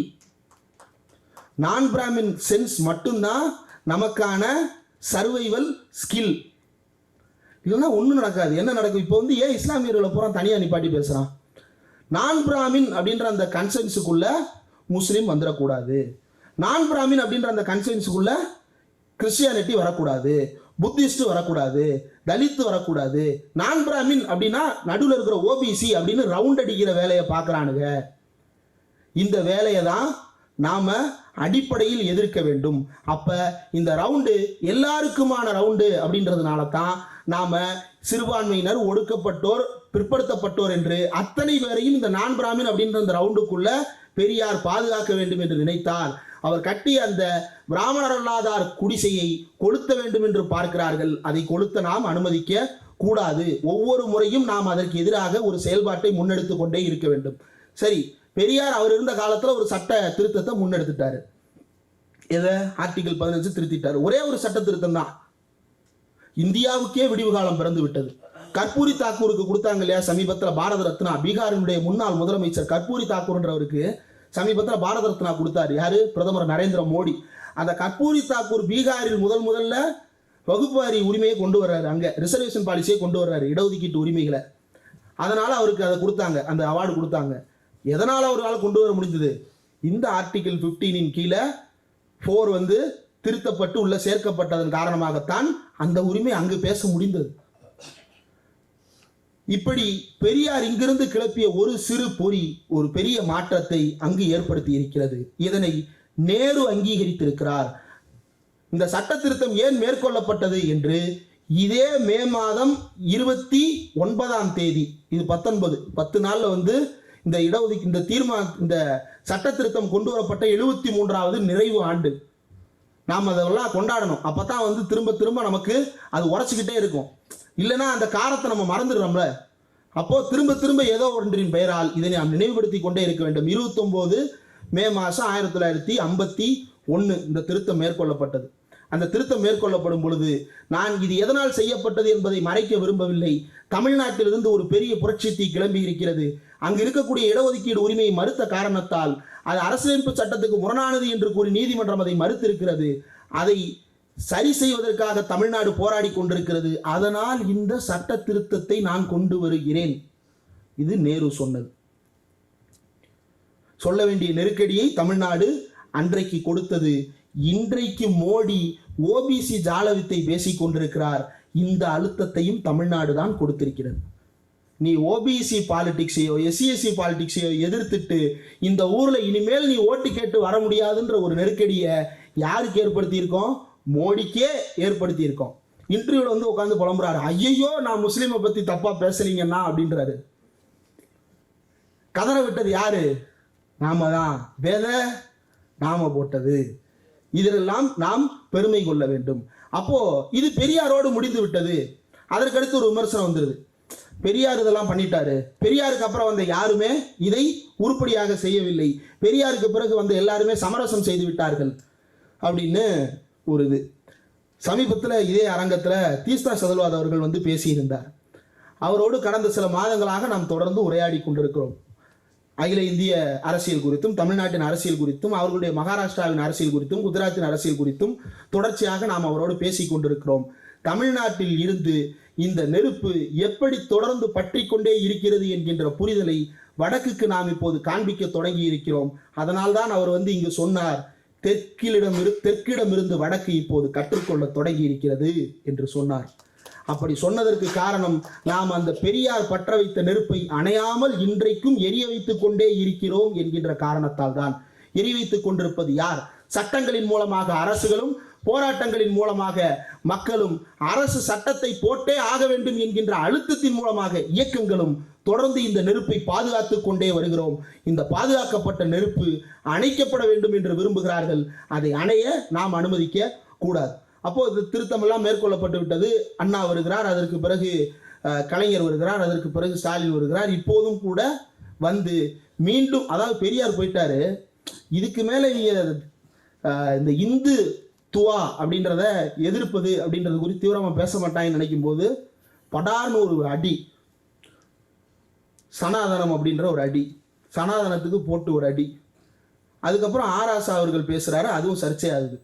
அதுல ஒரு விஷயம், ஆராசா பேசும்போது ஒரு விஷயத்தை குறிப்பிட்டாரு. என்னன்னா, அதாவது இதற்கு முன்னால பிரிட்டிஷ் ஆட்சி காலத்துல திவான் பகதூராக இருந்த சிலரெல்லாம் கூட இப்படி எழுதி இருக்கிறார்கள். என்னன்னு எழுதி இருக்கிறாங்க? தெற்கு என்பது புரோகிரசிவானது, நார்த் என்பது ரொம்ப பிற்போக்கானதாக இருக்கிறது. பெரியார், அம்பேத்கர் மட்டுமல்ல, இன்னும் பல பேர் குறிப்பிட்டிருக்கிறார்கள். ஆகையினால் நாம் முற்போக்கானவர்கள். ஏன் முற்போக்கானவர்கள்? நாம் சனாதனத்திற்கு எதிரானவர்கள் அப்படின்னு. அந்த புத்தகத்தை கண்டுபிடிக்க முடியல அப்படின்னு சொல்லிட்டு அனிதா சுமந்த்ன்றவங்க தீர்ப்பு கொடுக்குறாங்க. புத்தகத்தோட டைட்டில் போட்டால் முதல் லிங்க் தீர்ப்பு, முதல் லிங்க் அந்த புக்கு தான் வருது. முதல் லிங்க்ல அந்த புக்கு வருது. ஆனா அந்த புக்கை கண்டுபிடிக்க முடியல அப்படின்னு சொல்றாங்க. இப்படியானதாக நடந்து கொண்டிருக்கும் சூழலில் தான் நாம் போராட்டத்தை நடத்தி கொண்டிருக்கிறோம். இன்னொரு அடுத்த விஷயம், பெரியார் நடத்தின இந்த ஒரு போராட்டம், அதற்கு பிறகு ரொம்ப அடிப்படையா நாமெல்லாம் கூட நலத்திட்டங்கள் இலவசங்கள்னு நினைச்சிடறோம். இந்த நலத்திட்டங்கள் இலவசங்கள்னு பேசுறத, மக்களுக்கு விளக்க சொல்றத, மக்களுக்காக சொல்றோம், என்ன இருந்தாலும் இது இலவசம் தானே அப்படின்னு நினைக்கக்கூடிய நபர்கள் நமக்குள்ளே இருக்கிறாங்க. அரிசி கொடுக்குறதெல்லாம் இலவசம் தானப்பா, இன்னைக்கு இருந்தாலும் அது நிப்பாட்ட தானே வேணும் அப்படின்றது. ஆனா வீட்டுக்குள்ள டிவி வச்சதுல இருந்து ரேஷன் கடையில அரிசி கொடுத்தது வரைக்கும் எல்லாமே வெறும் நலத்திட்டங்கள் என்பது அல்ல, அவையெல்லாம் சாதி ஒழிப்பு திட்டங்கள். யார் வீட்டில் போய் கையை கட்டி நின்னோம் டிவி பார்க்கறதுக்கு? யார் வீட்டில் போய் டிவிக்கு பார்ப்பதற்கு கையை கட்டி நின்னோம்? யார் வீட்டில் போய் ட்ரங்க் கால் புக் பண்றதுக்கு கையை கட்டி நின்னோம்? யார் வீட்டில் நின்னோம்? யாரோ தன்னை உயர் சாதி என்று கருதி கொள்பவன் வீட்டில் தாண்டி நின்னோம். அப்ப இதை உடைத்தார்கள். யாரோ ஆண்டான்ற ஒருத்தர் வீட்டில் ஒரு டிவி இருக்கும், அந்த டிவியும் அந்த ரேடியோவையும் கேட்கறதுக்காக வீட்டு வாசல்ல கை கட்டி நிற்க வேண்டியது இல்லை அப்படின்ற அந்த நிலையை உருவாக்கி மக்களை ஏற்றுக்கொள்ள வைப்பதற்கு நாம் அவ்வளவு காலம் போராடி ஒரு டிவியை உள்ள போய் வச்சிருக்கோம். டிவியை உள்ள போய் வச்சு கால் மேல கால் போட்டு, இன்னைக்கு ஒன்றும் இல்லை, ஒரு மார்க்கெட் போங்க இல்லையா, கோயம்பேடு மார்க்கெட் எப்படியோ எனக்கு தெரியல, எங்க ஊர்ல திருமங்கலத்துலலாம் மார்க்கெட்டுக்கு போனோம்னா ஒரு டேபிள் ஃபேன் ஒன்று இருக்கும். அதற்கு பிறகு வந்த ஆட்சியில் ஜெயலலிதா அவர்கள் கொடுத்தது. அந்த டேபிள் ஃபேன் ஒன்று சுற்றிக்கிட்டு இருக்கும். அந்த டேபிள் ஃபேன் அந்த பக்கம் போட்டுட்டு தோளில் ஒரு துண்டை போட்டு அப்படி மேலே ஒரு ஸ்லாப் ஒன்றை கட்டி மேலே கலைஞர் வண்ண தொலைக்காட்சி பெட்டின்ற ஒன்றை வச்சு இப்படி ஹாயா நியூஸ் பார்த்துட்டு இருப்பாரு. இது வெறுமன இலவச அரசியல் அல்ல, இது சாதி ஒழிப்பு அரசியல். ரிசர்வேஷன் என்பதோடு அல்லது கல்வி என்பதோடு நம்முடைய பேச்சு என்பது சுருங்கி விடுவது கிடையாது. அதை சுருக்கவும் கூடாது. அதை தாண்டிய ஒன்று என்பதுதான் இந்த சின்ன சின்ன திட்டங்களின் வழியாக நாம் தொடர்ந்து பேசி வந்திருப்பது. ஒவ்வொரு தடவை அண்ணா பிறந்த நாள், ஒவ்வொரு தடவை அண்ணா நினைவு நாள் வரும்போது இந்த வீடியோ பார்த்துக்கிட்டே இருப்போம். ஒவ்வொரு தடவை பார்க்கும்போதும் சிலிர்க்கும். ஏன் சிலிர்க்குது அப்படின்னா, இதனால் பலனடைந்தவர்கள் நாம் எந்த பலனை அடைந்தோமோ அதை கொடுத்தவனை நாம் கொண்டாடும் பொழுது வருகின்ற அந்த உற்சாகம் தான் இந்த வீடியோவை பார்க்கும்போது நமக்கெல்லாம் வருகின்ற அந்த சிலிர்ப்புக்கு காரணம். அதுல நீங்க ஒரு வசனம், இது ரொம்ப பொருத்தமா ஏற்பாடு பண்ண வீடியோ நினைக்கிறேன், அதுல ஒரு வசனம் கவனிச்சீங்கன்னா தெரியும். இந்த பக்கம் பெரியார், அந்த பக்கம் ஒரு சனாதனி நிக்கிற மாதிரி வர்றது. மறுபடியும் நானே ஜெயிச்சிட்டேன்னா நீ ஆண்டுட்டு போ, அவ்வளவுதான், உன்னைய கொளுத்த போறேன், உன்னைய கொல்ல போறேன், அதெல்லாம் இல்லை. ஜெயிச்சுட்டா ஆண்டுட்டு போ, உன் பாதையே திருட்டு பாதைதான்னு எனக்கு தெரியும், அதனாலதான் நான் வெளியே நின்று போராடுறேன். உன்னைய எப்படி வழிக்கு கொண்டு வரணும்னு எனக்கு தெரியும். அப்படி வச்சாரு பெரியார் செக்கு. அதுதான் காமராஜருடைய ஆட்சி. அந்த செக்கு தான் காமராஜருடைய ஆட்சி. அதற்கு பிறகு அண்ணா ஆட்சிக்கு வந்தார். ஆட்சிக்கு வந்து கொண்டு வந்த 3 சட்டங்கள். ஒவ்வொரு தடையும் இந்த 3 சொல்லும் போது நம்ம ஒரு பெருமையா சொல்லிடுறோம். ஆனா அந்த பெருமையை எந்த அளவுக்கு நாம் அடிப்படையாக உணர்ந்து வைத்திருக்கிறோம் அப்படின்றது எனக்கு தெரியல.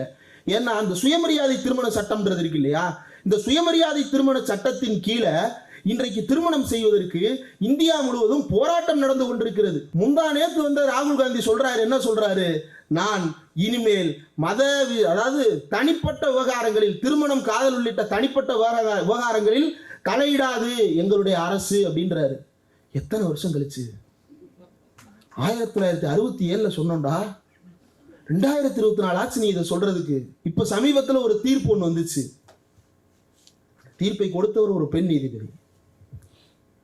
தீர்ப்புல என்னன்னா, அதாவது அம்மி மிதிச்சு அருந்ததி பார்த்து 7 அடி வச்சாதான் அது கல்யாணமா. 2 பேர் சேர்ந்து வாழ்ந்துட்டாங்க. வாழ்ந்துட்டு அவங்க விவாகரத்து கேட்டு வர்றாங்க. அதாவது என்னுடைய திருமணம் செல்லாது என்று அறிவிங்கன்னு வர்றாங்க கேஸு கோர்ட்டில்.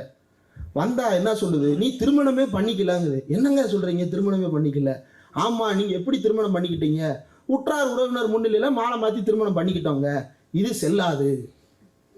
ஹிந்து மேரேஜ் ஆக்டின் படி இது செல்லாது அப்படின்னு தீர்ப்பு. எப்பங்க செல்லும் அப்படின்னா, 7 அடி எடுத்து நடந்தாதான், 2 பேரும் சேர்ந்து 7 அடி நடந்தாதான் திருமணம் செல்லுமா?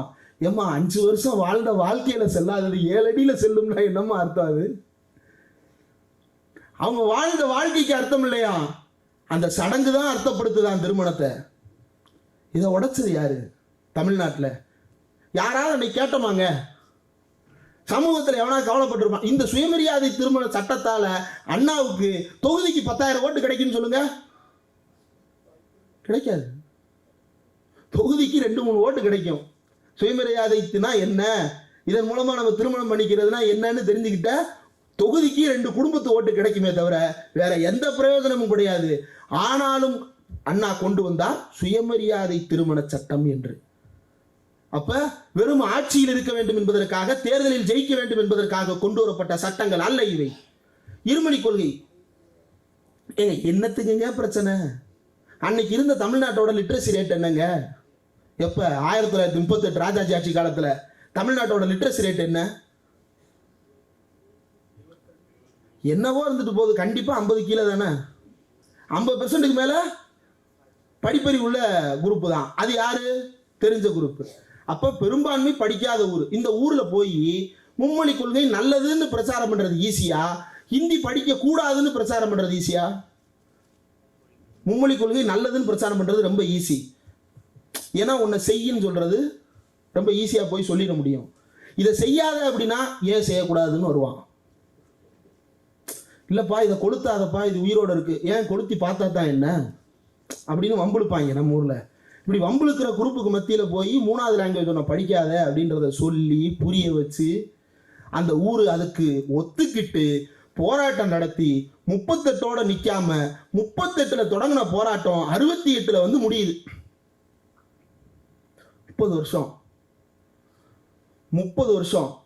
30 வருஷமும் போராட்டத்தை முன்னெடுத்தது திராவிட இயக்கம் தான்.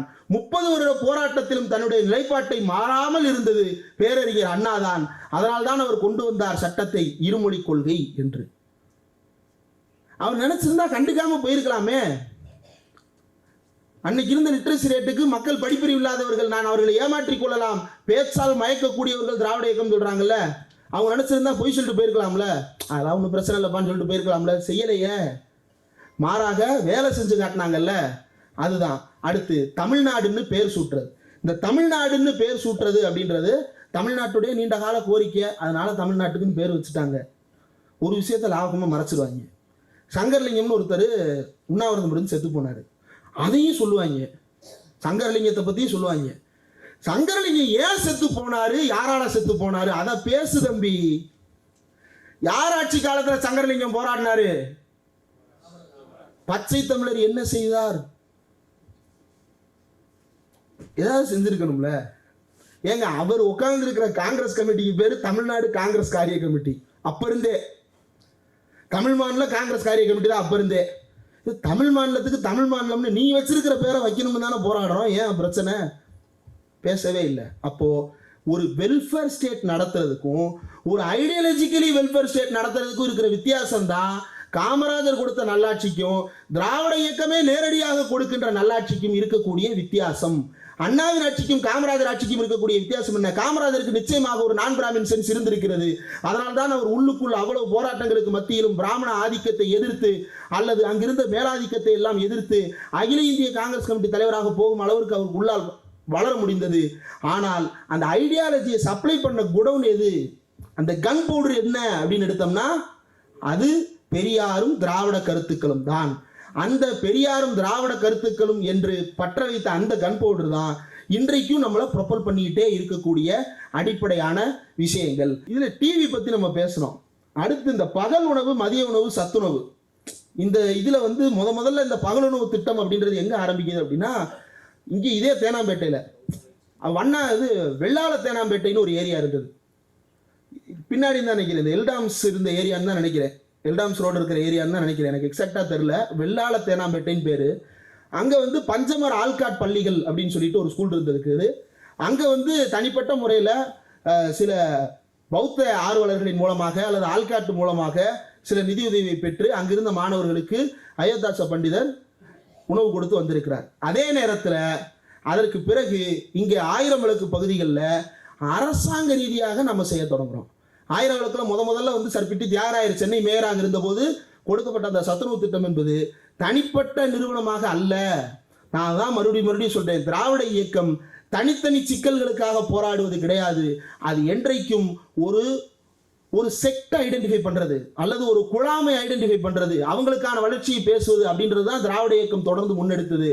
அந்த இடத்தில் தான் நம்ம சத்துணவு திட்டம் அப்படின்றத கொண்டு வரோம். நிறைய பேர் சொல்றாங்க காமராஜர் மதிய உணவு கொண்டு வந்தாரு, எம்ஜிஆர் சத்துணவு கொண்டு வந்தாருன்னு. பொய். பிட்டி தியாகராயர் கொண்டு வந்ததே சத்துணவு தான். பிளட் டெஸ்ட் எடுத்து தான் சத்துணவு கொண்டு வந்தாங்க. ஒவ்வொருத்தருக்கும் உடலில் இருக்கக்கூடிய சத்துக்களின் அளவு என்னன்றதை அளந்து மெஷர் பண்ணி இவங்களுக்கு என்ன தேவை அப்படின்றத பூர்த்தி செய்யும் வகையில் அந்த சத்துணவு திட்டத்தை அமல்படுத்துறாங்க. சென்ட்ரலைஸ்டு கிச்சன் அப்பவே இருந்துச்சு. 1920களிலேயே சென்ட்ரலைஸ்டு கிச்சன் சென்னையில் இருந்தது, சப்ளை வெஹிக்கிள்ஸ் இருந்தது, எல்லாத்துக்கும் ஆவணங்கள் இருக்கிறது. அப்பையும் ஃபண்டு தான் பிரச்சனை. அப்போ வந்து ஆங்கிலேய அரசு ஃபண்டு கொடுக்க மறுக்குது. அதை தாண்டி கொண்டு வராங்க. ஏன்? படிக்க வைக்கணும் அப்படின்றதுக்காக கொண்டு வராங்க, ஸ்கூலுக்கு வரணுன்றதுக்காக சொன்னாங்க. அப்படி அல்ல. ஸ்கூலுக்கு வராமல் இருந்தது யாரு? ஸ்கூலுக்கு வராமல் இருந்தது யாரு? வேலைக்கு போய்கிட்டு இருந்தது யாரு? அவங்கள உள்ள வர வைக்கணும். அப்ப அதுவும் ஒரு சாதியை அழித்தொழிக்கும் திட்டம் தான், சமத்துவத்தை போதிக்கின்ற திட்டம் தான். அது வெறுமனே பள்ளிக்கூடத்துக்கு வர வைக்க வேண்டும் என்கின்ற ஏழ்மை ஒழிப்பு திட்டம் அல்ல. அது சாதி ஒழிப்பு செயல் திட்டத்தின் ஒரு அடிநாதம். கலைஞர் அதைத்தான் நெஞ்சுக்கு நீதி படிச்சீங்கன்னா அடிக்கடி குறிப்பிட்டிருப்பார். ஒரு சோசியலிச புரட்சிக்கு தேவையான எல்லா விஷயங்களையும் நாம் செய்து கொண்டே இருந்தோம் என்பதை தொடர்ந்து அவர் பேசிக்கொண்டே இருந்திருக்கிறார். அடுத்து அது வந்து இப்ப காலை சுற்று திட்டமாக மாறி இருக்கிறது. இன்றைக்கு யோசிச்சு பாருங்க, எந்த அப்பர் மிடில் கிளாஸ் வீட்டில் வந்து காலையில் உணவு கொடுக்க அனுப்ப போறாங்க? வீட்டில் வேலைக்கு ஆள் வச்சிருக்காங்க, கொடுத்து அனுப்புறாங்க. அப்ப கொடுக்க முடியாம இருக்கிற அந்த செக்டார் யாரு? இந்த செக்டார் எல்லா காலத்திலும் இருக்கும். இந்த செக்டார் யார் ஆட்சி அதிகாரத்துக்கு வந்தாலும் இந்த செக்டார் இருந்து கொண்டே தான் இருக்கும். ஒரு எளிய வர்க்கம் இருந்து கொண்டே தான் இருக்கும். அந்த எளிய வர்க்கத்தை எப்படி நம்ம இன்க்ளூட் பண்ணிக்கிறோம் உள்ள? அந்த எளிய வர்க்கத்தை ஒன்றும் இல்லை, ஒரு சமீபத்தில் ஒரு ஃபோட்டோ ஒன்று போட்டாங்க, அகமதாபாதோ ஏதோ ஒன்று, சபர்மதி நதிக்கரை, குஜராத்தில். சபர்மதி நதிக்கரையில் ஒரு பழைய ஃபோட்டோவான், அதில் ஓரம் பூரா குடிசையாக இருக்குது. புது ஃபோட்டோ ஒன்று போடுறாங்க, அதில் ஓரம் பூரா ஏதோ பார்க் ஒன்று, அதாவது பெருசாக ஏதோ நீச்சல் குளங்கள் போன்ற அமைப்புகள்லாம் உருவாக்கி தோரண வாயில்கள்லாம் கட்டி ரொம்ப பிரம்மாண்டமாக இருக்கிறது. என்னுடைய கேள்வி என்னன்னா, பழைய ஃபோட்டோ ரைட்டு, புது ஃபோட்டோ ரொம்ப அழகாக இருக்குப்பா, அங்கே குடிசையில் இருந்தவன்லாம் இப்போ எங்கே போனா? குடிசையில் இருந்தவன்லாம் எங்கே போனா? குடிசையில் இருந்த எளியவர்கள் எங்கே போனாங்க? அவங்க பிள்ளைங்க என்ன ஆச்சு? அவங்க வேலை வாய்ப்பு என்ன ஆச்சு? அவங்க குடிசை மாற்று வாரியத்துக்கு போனாங்களா அல்லது அடுத்த தெருவில் குடிசை போட்டு குடியிருக்காங்களா? இந்த கேள்விக்கு பதில் சொல்லவே மாட்டான், போட்டோ மட்டும் காட்டுவான். பார்த்தீங்களா எவ்வளோ அழகா இருக்கு? அழகா இருக்குடா. அந்த அழகுக்குள்ள அலங்கோலமாக்கப்பட்ட என்னுடைய ஏழை மக்களின் வாழ்க்கை எங்கே? அந்த கேள்விதான் எல்லா திட்டங்களையும் திராவிட இயக்கத்திலிருந்து உற்பத்தி செய்து மக்களை நோக்கி தந்து கொண்டே இருந்தது. அந்த திராவிட இயக்க செயல்பாட்டுக்கு எது காரணமாக அமைகிறது? இதை செய்யாம கூட தவிர்க்கலாம். அதிகாரம் தான் உறுதியானதற்கு பிறகு இதை செய்யாம போகலாம், சமரசம் பண்ணிக்கலாம். ஆனாலும் செய்ய வேண்டிய அழுத்தத்தை நம்முடைய இயக்கங்களின் மூலமாக, மக்களின் மூலமாக நாம் தந்து கொண்டே இருந்தோம். அந்த அழுத்தம் தான் ஜனநாயகத்தினுடைய அடிப்படையான சாராம்சம். அதை நாம் புரிந்து கொள்ள வேண்டும். நியாய விலை கடைகளில் ரேஷன் கொடுக்கிறது, அதுக்கு அடுத்த திட்டத்துக்கு வரேன். இந்த நியாய விலை கடைகளில் இந்த ரேஷன் கொடுக்கிறது அப்படின்றத பொறுத்த வரைக்கும் 1960களிலையும் சரி 70களிலையும் சரி யூஎஸ்ல இருந்து United states eight for international funding அப்படின்னு சொல்லிட்டு பல்வேறு தன்னார்வ அமைப்புகளின் மூலமாக இந்தியா போன்ற பின்தங்கிய நாடுகளுக்கு, காலனி ஆதிக்கத்தால் பாதிக்கப்பட்ட நாடுகளுக்கு தொடர்ந்து நிதியுதவி செய்வதற்காக அல்லது உதவி செய்வதற்காக வர்றாங்க. அப்போ நம்மள்ட்ட சர்வே எடுக்கிற ஸ்கில் எல்லாம் கிடையாது. இப்போ பார்த்தீங்க அப்படின்னா தமிழ்நாடு அரசுகிட்ட ஒரு DARனு ஒரு டிபார்ட்மெண்ட்டே இருக்குது. அதாவது ஸ்டாட்டிஸ்டிக்ஸ் எடுக்கிறதுக்குனே ஒவ்வொரு அரசு திட்டமும் எப்படி செயல்படுதுன்ற ஸ்டாட்டிஸ்டிக்ஸ் எடுக்கிறதுக்குனே டிஆர்னு ஒரு டிபார்ட்மெண்ட்டே இருக்குது தமிழ்நாட்டில். அது 72ல் வருது. அதுக்கு முன்னாடி வரைக்கும் என்ன இருக்குது அப்படின்னா எதுவுமே கிடையாது. வெள்ளக்காரன் வந்து சர்வே பண்ணுறான். அந்த சர்வேல அவன் லிஸ்ட் அவுட் பண்ணுறான். லிஸ்ட் அவுட் பண்ணும்போது சாதி ரீதியாக இங்கு உணவு வஞ்சிக்கப்பட்டிருக்கிறது. சாதி படிநிலைகளில் கீழே வர வர அங்க ஊட்டச்சத்து குறைபாடு இருக்கிறது அப்படின்னு அவன் ஃபைண்ட் அவுட் பண்றான். அப்போ இதையெல்லாம் எப்படி நாம் போக்க போகிறோம், இதையெல்லாம் எப்படி நாம் தீர்க்க போகிறோம் என்று எடுத்து பார்த்தால் அவர்களுக்கான உணவை கொண்டு போய் சேர்க்க வேண்டும். அது வெறுமன உணவு வழங்க வேண்டும் என்கின்ற NGO பாலிடிக்ஸ் இல்ல. யுனைடெட் ஸ்டேட்ஸ் வந்து சர்வே எடுத்தது NGO பாலிடிக்ஸ்.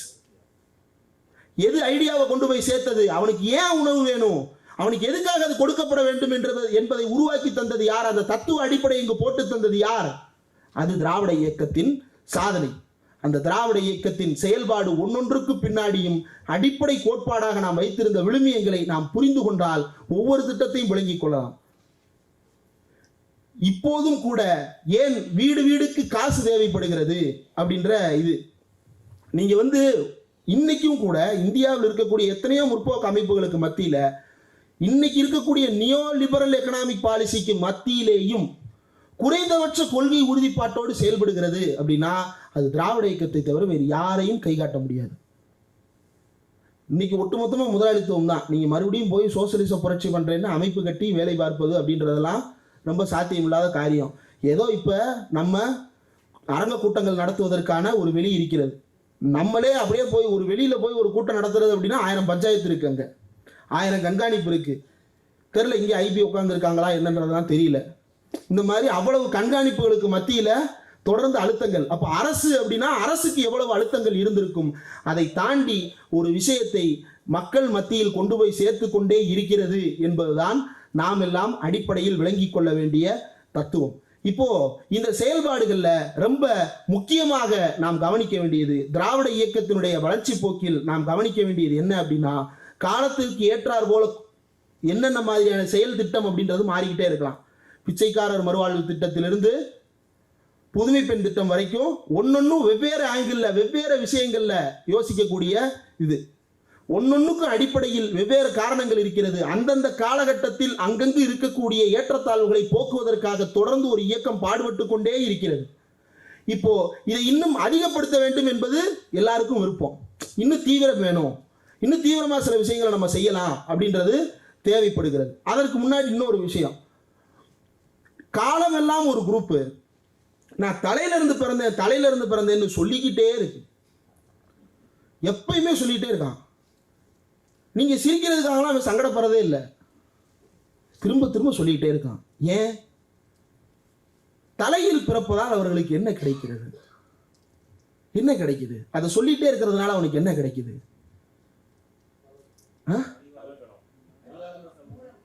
மூளை, அறிவார்ந்த சமூகம்,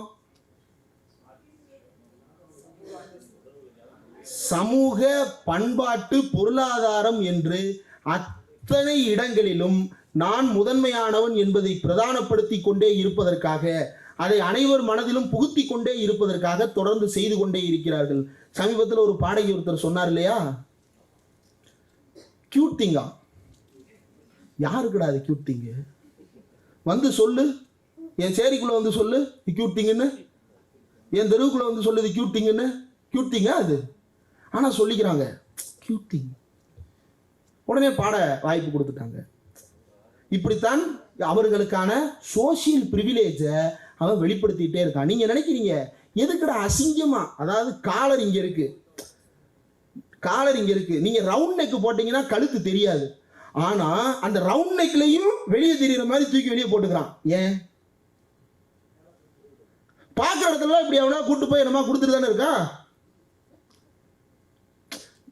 நீங்களும் நானும் காட்டிக்கிறதுக்கு என்ன இருக்கு? இந்த மூஞ்சியே காட்டும் நான் யாரு நீங்க யாருன்றத. அவன் இப்படி லைட்டாக இப்படி தூக்கி விட்டுக்கிறான், பாட போயிடுறான், ஃபேஷன் டிசைனிங் போயிடுறான், ஐஏஎஸ் ஆயிடுறான், அகாடமியில் போய் சேர்ந்துடுறான், என்னென்னமோ பண்ணுறான். இந்த சோசியல் ப்ரிவிலேஜை அவன் மெயின்டைன் பண்ணிக்கிட்டே இருக்கிறான். இதை நம்ம உடைக்கணும். இதை உடைக்கிறது தான் பெரியார் நமக்கு கொடுத்த டாஸ்க். பெரியார் நமக்கு கொடுத்த டாஸ்க் என்ன? இப்படி ஒருத்தன் உட்காந்துருக்கான், உன்னைய காலம் பூரா உதச்சு உதச்சு உதச்சு உதச்சு அவன் லைட்டாக அப்படி தூக்கி தூக்கி நூலை காட்டிட்டு எல்லா இடத்துலையும் உள்ளே உட்காந்துடுறான். இதை உடைக்கணும். இதுதான் உனக்கான டாஸ்க். நான் இருந்த வரைக்கும் அதை என்னால் ஆன வரைக்கும் எதிர்த்துட்டேன், என்னால் ஆன எல்லா வழிகளையும் உனக்கு நான் சொல்லி கொடுத்துட்டேன், இனி செய்ய வேண்டியது ஓம் பொறுப்பு அப்படின்னு கொடுத்துட்டாரு. அதில் ஒன்று இடஒதுக்கீட்டு வழி, இன்னொன்று கல்வி உரிமைகள். இந்த கல்வி உரிமை இடஒதுக்கீடு அப்படின்னு வரும்பொழுது தமிழ்நாடு 1920 இதை ஃபாலோ பண்ணுறவங்க. கல்வியிலையும் வேலை வாய்ப்புலையும் இடஒதுக்கீடு அப்படின்றத 1929 நம்ம ஃபைனலைஸ் பண்ணி அப்போ இருந்து ஃபாலோ பண்ணிகிட்டே இருக்கிறோம், தங்கு தடை இல்லாமல். எப்போ? 1950 வரைக்கும். அதுக்கப்புறம் ஒரு 1 இயர் கேப்பு திரும்ப ரிவைவ்டு. அப்போ 20 கிட்டத்தட்ட ஒரு நூற்றாண்டு இடஒதுக்கீடு முறை இங்கு பின்பற்றப்பட்டிருக்கிறது. ஆனால் இந்தியா முழுக்க அப்படி இல்லை. இந்தியா முழுக்க எப்போ இடஒதுக்கீடு அமல்படுத்தப்பட்டது? வேலை வாய்ப்பில். ஓபிசி இடஒதுக்கீடு எப்போ கொண்டு வரப்பட்டது? விபி சிங். விபி சிங் எப்போ கொண்டு வந்தாரு? எப்போ அமல்படுத்தப்பட்டது? அவர் ஜீவோ போட்டுட்டாரு. 97 99 தான் ஃபைனலாக வருது. 99 எத்தனை வருஷம் ஆயிடுச்சு? இடஒதுக்கீடு என்னையோட 3 வயசு ஜூனியர். 25 வருஷம் தான் ஆகுது. 99 25 வருஷம் தான் ஆகுது. வேலை வாய்ப்புல இடஒதுக்கீடு ஒரு தலைமுறை அப்படின்னா 33 வருஷம்லாம் சொல்றாங்க சிலர் கணக்கு. அப்படி பார்த்தா ஒரு தலைமுறை இன்னும் தாண்டறடா இடஒதுக்கீட்ட. இப்பதான் நான் படிச்சு முடிச்சிருக்கேன்னு நான் சொல்றேன். ஏன்னா நான் தமிழ்நாட்டில் இருக்கேன். மற்ற மாநிலத்தில் இப்படி சொல்ல முடியுமா? அப்ப அங்க எப்ப இடஒதுக்கீடு வந்தது? கல்வியில இடஒதுக்கீடு 2006. 2006 எத்தனை வருஷம் ஆச்சு? 16 20 18 வருஷம் தான் ஆகுது. இன்னும் வயசுக்கே வரலடா கல்வியில் இடஒதுக்கீடு.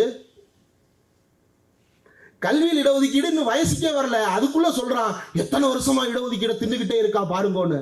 டேய், 18 வருஷம் தான் கொடுத்துருக்க. 1800 வருஷத்துக்கு பேசிக்கிட்டு இருக்கேன் நான். வெறும் 118 வருஷத்துல இடஒதுக்கீடு நிப்பாட்ட பாக்குறான்.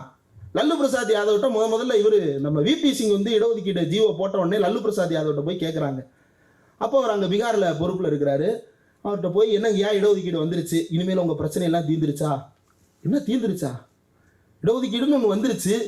இப்போ நான் எல்லா பேருக்கும் வேலைக்கு ஆள் போடணும், போலீஸ் ஸ்டேஷனில் வேலைக்கு போடணும், ரயில்வே ஸ்டேஷனில் வேலைக்கு போடணும், எல்லா ஆஃபீஸ்லையும் கம்பவுண்டர்லேருந்து வாத்தியார் வரைக்கும் எல்லா வேலைக்கும் ஆள் போடணும். போடுறதுக்கு எனக்கு ஆள் வேணுமே, நான் எங்கே போவேன் அதுக்கு? அவன் இன்னும் படிக்கவே இல்லையப்பா. அவன் நான் முதல்ல படிக்க வைக்கணுமே. அவன் இன்னும் மாடு மேய்ச்சிட்டு இருக்கிறான்.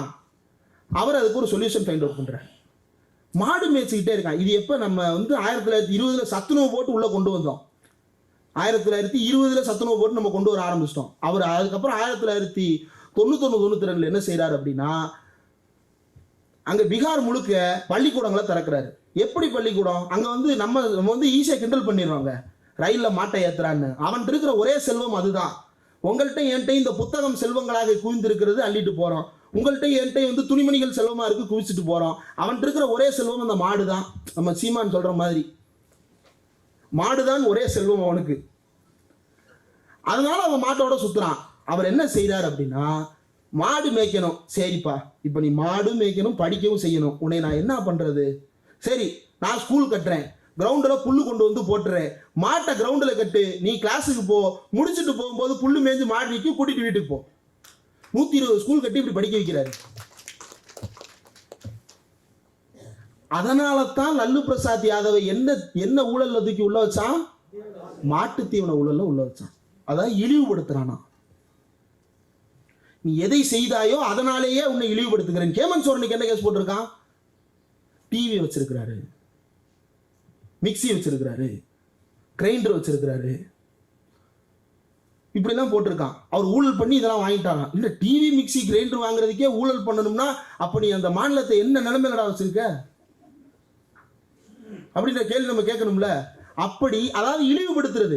இந்த மாதிரி சின்ன சின்ன விஷயங்களை வைத்து அவர்களை இழிவுபடுத்தி நம்ம மேல வந்து சுமத்தி கொண்டே இருப்பது. நாம் இப்போது செய்ய வேண்டிய வேலை என்பது ரொம்ப அடிப்படையான ஒரு விஷயம்தான். பெரியார் செய்து கொண்டே இருந்த வேலைதான். தொடர்ந்து நாம் அதை முன்னெடுக்க வேண்டிய அவசியம் இன்றைக்கு இருக்கிறது. எல்லா மாநிலங்களிலும் இந்த கருத்தை நாம் பரவலாக்க வேண்டும். இன்றைக்கு தமிழ்நாட்டினுடைய முதலமைச்சர் திமுகவினுடைய தலைவர் மு.க. ஸ்டாலின் அவர்கள் இப்போது எடுத்திருக்கக்கூடிய இந்த முடிவு இருக்கு இல்லையா, இது அவ்வளவு சாதாரணமான முடிவு அல்ல. அரசியல் அறிந்த அத்தனை பேருக்கும் தெரியும், பிஜேபி கொடுத்த அவ்வளவு அழுத்தங்களையும் மீறி இந்த இந்தியா கூட்டணி என்கின்ற சித்தாந்தத்தை விதைத்திருக்கிறார். இந்த இந்தியா கூட்டணி என்ற சித்தாந்தத்தை இவர் கண்டுபிடிக்கல, அது அண்ணா கண்டுபிடிச்சு கொடுத்த சித்தாந்தம் தான். 1967 அண்ணா எப்படி ஜெயிச்சாரு? பொது எதிரியை வீழ்த்துவதற்கு ஒரு மெகா கூட்டணி அமைப்பது. அதேதான் 2004ஆம் ஆண்டு ஷைனிங் இந்தியா என்று அவர்கள் ஓடி வந்தாலும் அது ஷைனிங் இந்தியா இல்ல, அவன் குரங்கு வால்ல கொடுத்தின நெருப்பு பத்த வச்சிருவான் அப்படின்றத உணர்த்தி மன்மோகன் சிங்கை ஆட்சியில் அமர்த்தியதும் சரி, இப்போது மீண்டும் பிஜேபியை ஆட்சியை விட்டு ஓடவிட போவதும் சரி, அதே மெகா கூட்டணி ஃபார்முலா தான். அந்த ஃபார்முலாவை இன்றைக்கு இந்தியாவுக்கு ரெலவெண்டா சாத்தியப்படுத்தி காட்டினது நம்முடைய முதலமைச்சர் மு.க. ஸ்டாலின். அப்போ திராவிட இயக்கம் தந்திருக்கக்கூடிய அல்லது திராவிட இயக்கம் செய்திருக்கக்கூடிய செயல்பாடுகள் என்பது வெறும் இடஒதுக்கீடு குறித்தானது மட்டும் அல்ல, வெறும் கல்வி குறித்தானது மட்டும் அல்ல.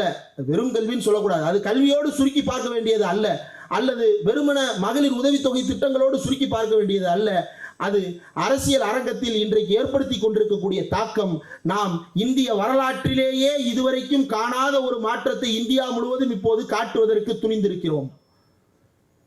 அதனாலதான் இந்தியா முழுவதும் என்னைக்குங்க இந்திய அரசியல்ல ஓபிசி பாலிடிக்ஸ் பிரதானப்பட்டது. ஓபிசி பாலிடிக்ஸ் மண்டல் கமிஷன் காலத்துல பேசும்போது கூட நாம மண்டல்னு சொன்னோம், அவன் கமண்டல்னு தூக்கிட்டு வந்தான், மண்டல் வெர்சஸ் கமண்டல்னு மாறிடுச்சு. இன்னைக்கு தான் அது உண்மையிலேயே ஓபிசி அண்ட் ஓபிசின்னு மாறி இருக்கு. நம்மளும் ஓபிசின்னு பேசுறோம், மோடி வந்து நான் தான் இருக்கிறதே மிகப்பெரிய ஓபிசி, நீ 10 வருஷமா சொல்ற நிமித்திலேயப்பா ஓபிசின்னு, இப்ப எங்க திடீர்னு நெஞ்ச பொழக்கிற ஓபிசின்னு அழுத்தத்தை நம்ம உருவாக்கி இருக்கிறோம். இங்கிருந்து இதை நாம் தக்க வைத்துக் கொள்ள போராட வேண்டும். தமிழ்நாடு பத்திரமாக இருக்கிறது அப்படின்றது ஓகே, ஆனா இதை பத்திரமாகவே வைத்துக் கொள்ள வேண்டும். பத்திரமாகவே வைத்துக் கொள்ள வேண்டும் என்றால் பெரியார் கட்டி கொடுத்திருக்கக்கூடிய இந்த நான் பிராமின் என்கின்ற குடிசையை இதை நான் பிராமின் மாளிகையாக நாம் மாற்ற வேண்டும். நான் பிராமின் மாளிகையில் பிராமணர்களுக்கு இடம் இல்லையா அப்படின்னு சிலர் வரலாம். நான் பிராமின் அப்படின்னு பேசுறது நீ கொண்டு வருகின்ற சனாதன தத்துவத்துக்கு எதிரானது தானே தவிர தனி மனிதர்களுக்கு எதிரானது அல்ல.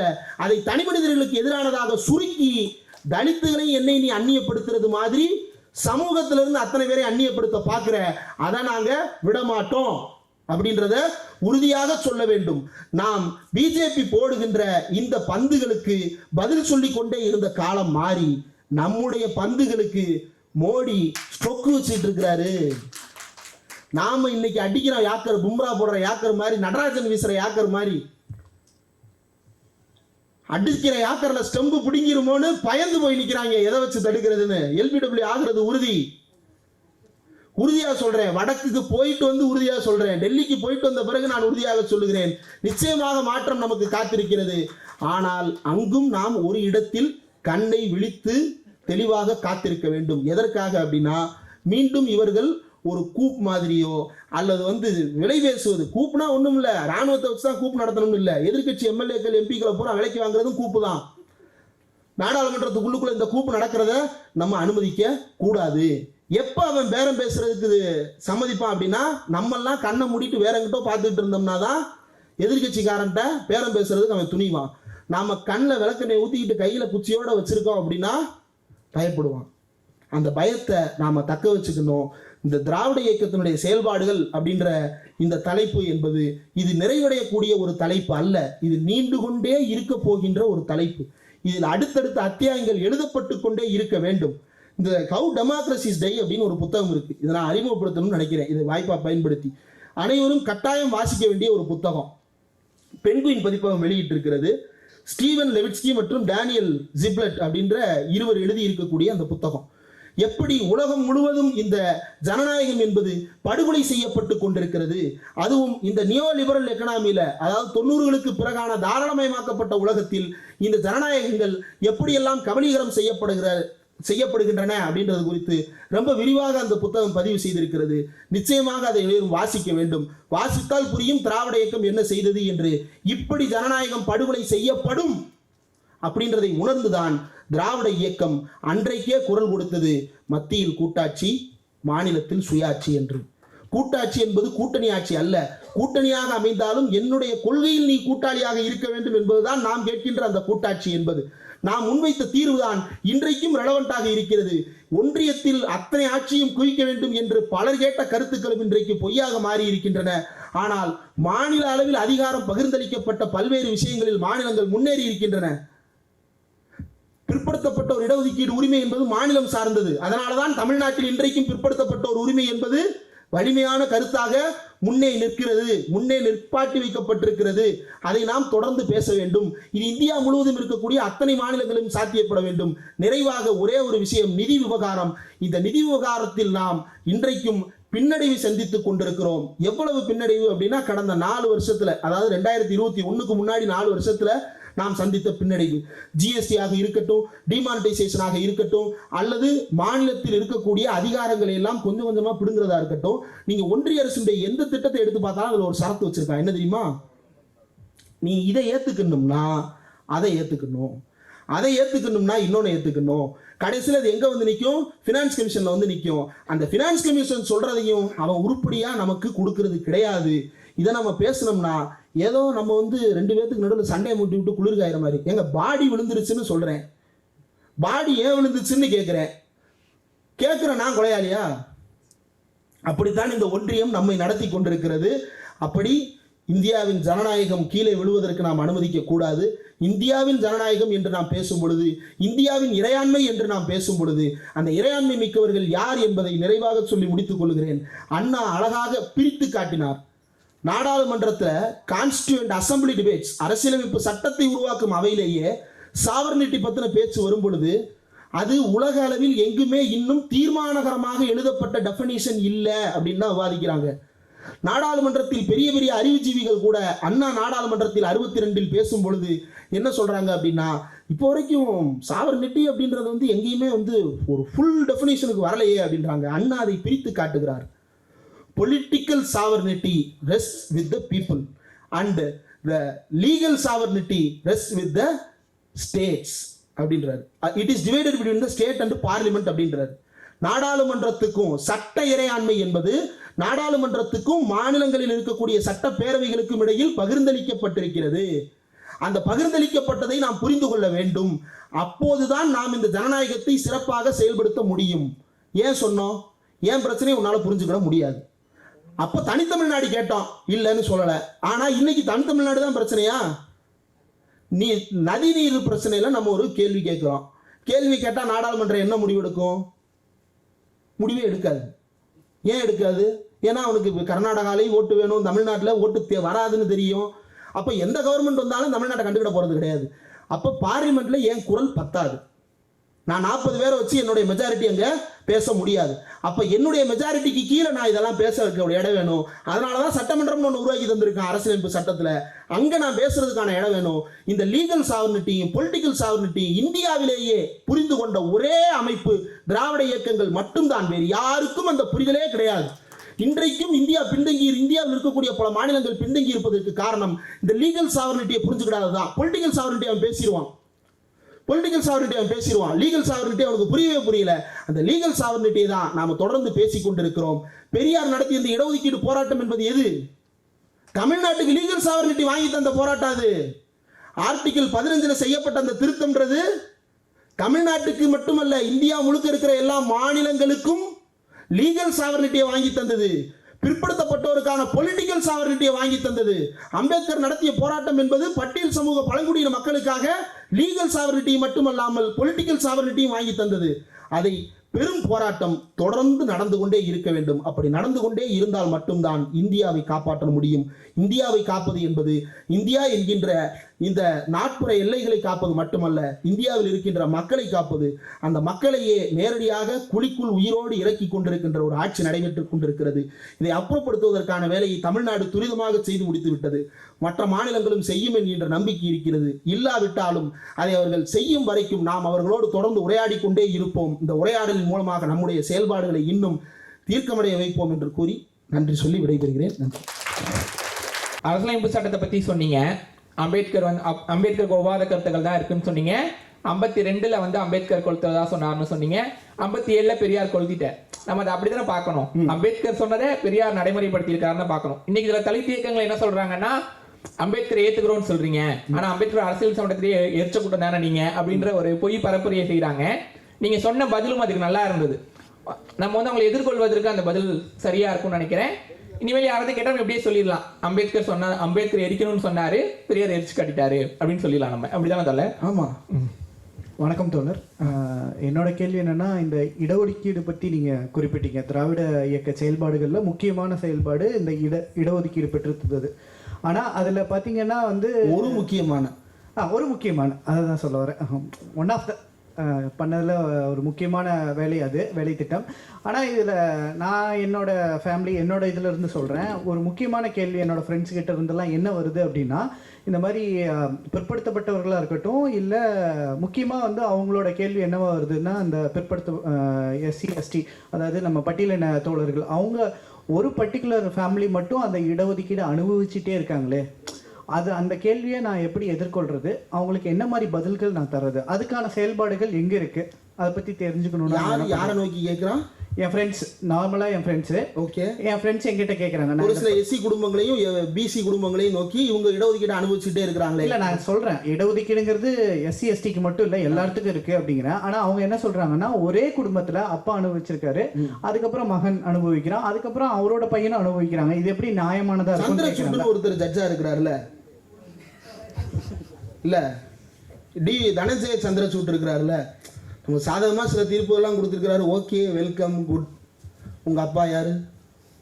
அவங்க தாத்தா யாரு? அவங்க மூதாதையர்கள் யாரு? கட்சுன்னு ஒருத்தர் இருந்தாரு, அவங்க தாத்தா யாரு? அவங்க பாட்டனார் யாரு? இப்படி கண்ணு முன்னாடி ஒரு குரூப் குடும்பமா ஒரே இடத்துல உட்காந்து கும்மி அடிக்கிறான். அதை பார்த்து நம்ம கோபமே வர மாட்டேங்குது. அந்த கருவறைக்குள்ள ஒரு குரூப் உட்கார்ந்து இருக்காங்க. என்னைக்காவது ஏன்பா நீ இருந்த, உங்க அப்பா இருந்தாரு, உங்க தாத்தா இருந்தாரு, அவங்க அப்பா இருந்தாரு, அவங்க தாத்தா இருந்தாரு, நான் எப்பதான்டா உள்ள வருதுன்னு அங்க கேட்கவே மாட்டோம். நம்ம இது நம்மளை டிவியேட் பண்றது. நீ மட்டும் உள்ள போய்கிட்டே இருக்க, ஏய் அவன் அங்க உள்ள உட்காந்துக்கிட்டே இருக்கான், அவனை முதல்ல வெளியே வர சொல்லு. வெளியே வந்தா நீ நிப்பாட்டிருவே. அப்படிலாம் நிப்பாட்ட வேண்டிய அவசியம் கிடையாது. நீ எத்தனை வருஷம் என்னை வெளியே நிப்பாட்டி இருக்கிற, அதுக்கு சமமான வருஷம் கூட நான் அதில் உட்காந்துருக்க கூடாதா அப்படின்ற அந்த கேள்வியை தான் நம்ம முன்வைக்கணுமே தவிர, சரிப்பா நான் கருவறையிலேருந்து வெளியே வந்துடுறேன், நீ இடஒதுக்கீட்டை விட்டு கொடுத்துறான்னா அப்படிலாம் விட்டு கொடுக்க முடியாது. நீ கருவறையிலேருந்து வெளியே வான்றது தனி போராட்டம். இடஒதுக்கீடுன்றது என்ன அப்படின்னா, முதல்ல சாதியை அழித்தொழிக்கிற வழி இல்லை இடஒதுக்கீடு. இடஒதுக்கீடு என்பதை ஒரு சிலர் மட்டுமே அனுபவிக்கிறார்கள். இடஒதுக்கீட்டில் சில குறைபாடுகள் இருக்கிறது. ஒரு சிலர் தொடர்ந்து அனுபவிப்பதற்கான வழியை அது உருவாக்கி தந்துருதோ, அது நடைமுறையில் இருக்கக்கூடிய பிரச்சனை, தத்துவத்தில் இருக்கக்கூடிய பிரச்சனை அல்ல. இடஒதுக்கீடு என்பது அனைவருக்குமான பிரதிநிதித்துவத்தை உருவாக்கி தருவதற்கான ஒரு ஏற்பாடு.